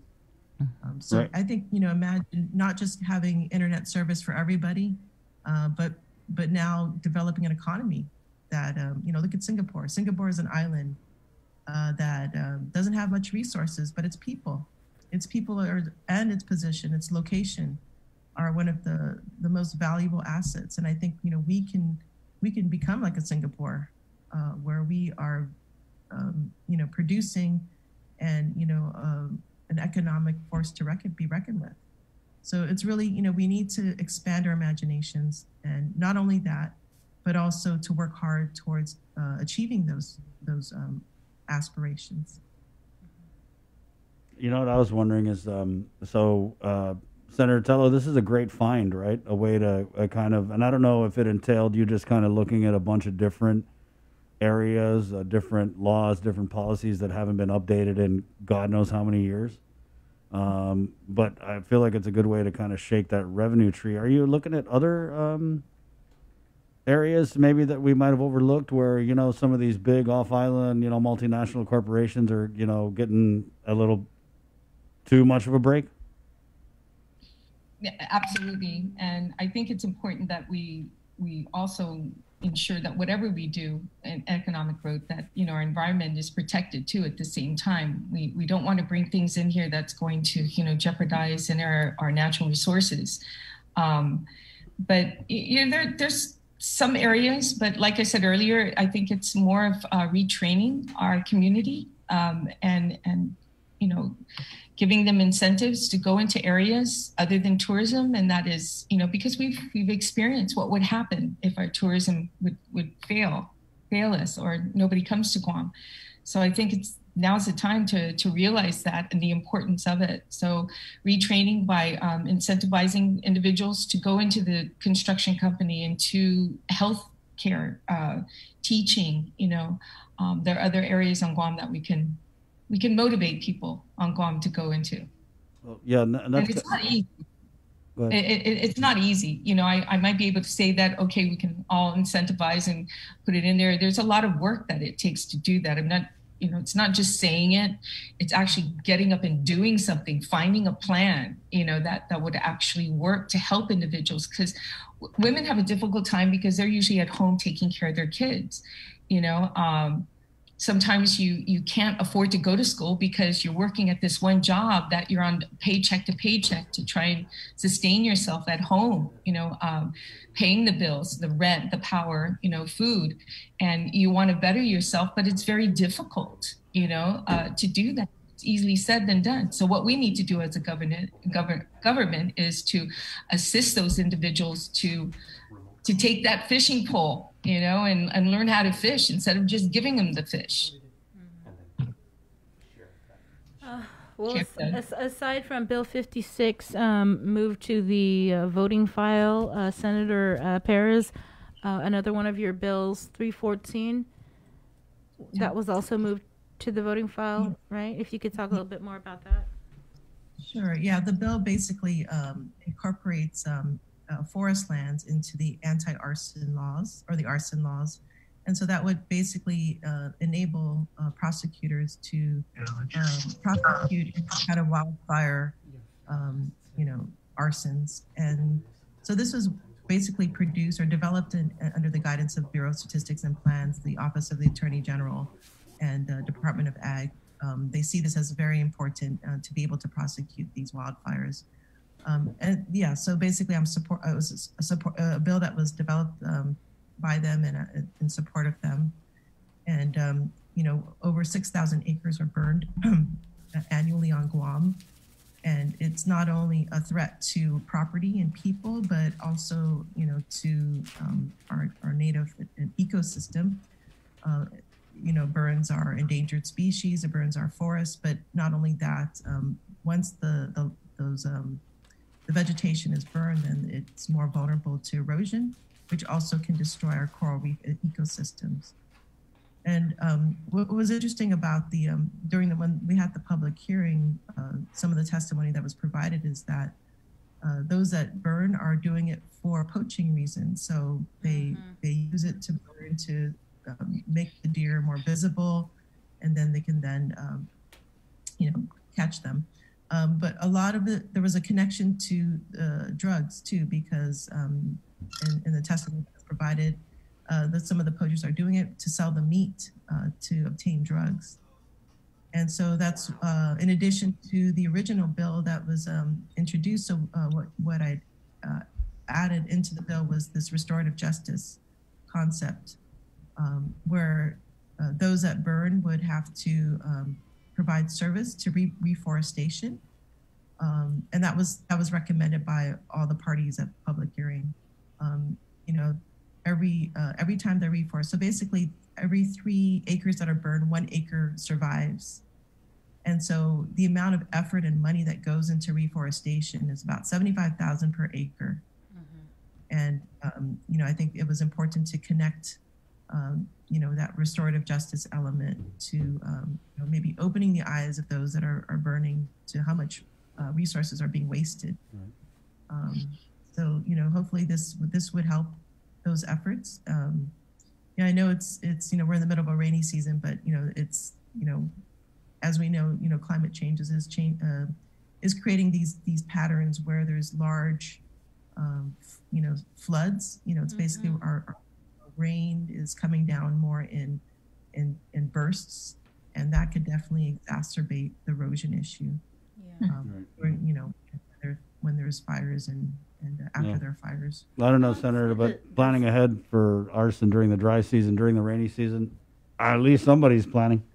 Right. And you know, speaking of reforestation, I've gone out with Austin Shelton from UOG, and I've seen their program that they have. They got this drone. I'm not sure if they've had the opportunity to use it yet, but we went to somewhere down in Iran, I want to say, by the landfill, and he showed us the success of their reforestation program. and then what they plan to use the drone for, where they were going to drop the seedlings into the areas where, or to reforest the land. I forgot what he called it, Badlands or something like that. So, so it's good to hear that there's a bill out there to help with this effort. But I did want to, before we let you go, because you guys are off for session today, I wanted to ask if you had any chance to review that audit that the public auditor released on the CARES Act expenditures, and it's just the first in a series of audits. Either one of you? I know I looked at it briefly. I didn't get a chance to really dive into it. But I think what I've noticed overall is that I know back in July, they only spent like 25% of the CARES funding. So they are closing the gap on it. That's, I think, ultimately. But I think, I know the agencies that I oversee, like Department of Revenue and Taxation, I think Department of Health, I mean, I don't oversee that, but it's, just interesting how some of the monies have not been utilized in those agencies that really need to use it. That's just some of the comments that I made about that. Well, I know that they're going to be, he's going to be releasing the audit on, I think, the COVID hotels.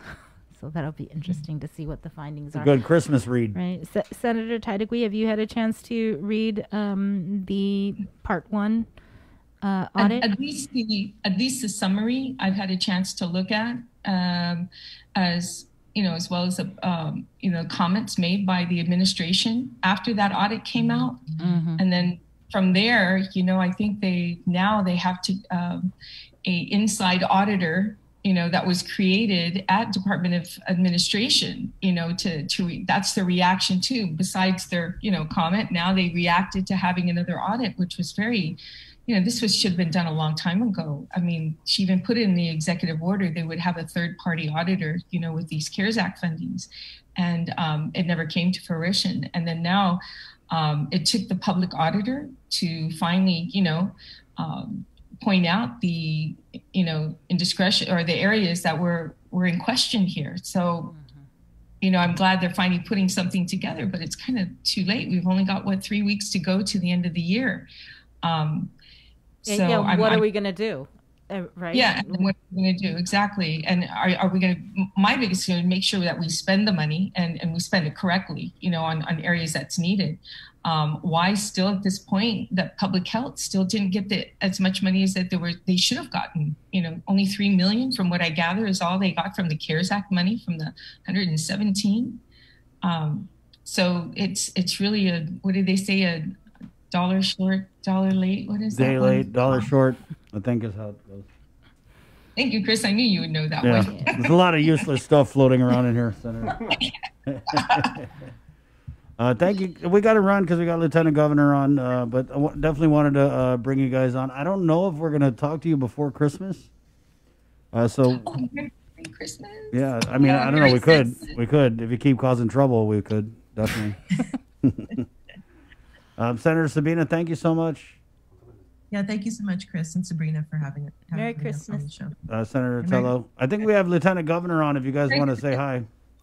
Hey, Merry Christmas, Lieutenant Governor. I don't know if you can hear us, but Christmas. Merry Christmas. Take care. Happy New Year. Thank you, Senators. Oh, he's in the car. All right, yeah, he's in the car. I think he's all right, Lieutenant Governor, good morning. Lieutenant Governor Josh Tenorio, Hey, good everyone. morning. Good morning. Yeah, no, actually, we're in front of Santa Maria and Cumberland is coming here in about 20 minutes. So we're out down here in the front waiting to greet her and commemorate, a very special day. Right. I just wanted to touch, though, about what the senator said. Public health, on top of that $3 million, public health received $40 million directly through HHS and CDC that were also monitoring their expenditures. So I don't want you to think that that's the only money they had. The $3 million was to supplement some needs that were not covered by any of the more than a dozen different grant sources that HHS push money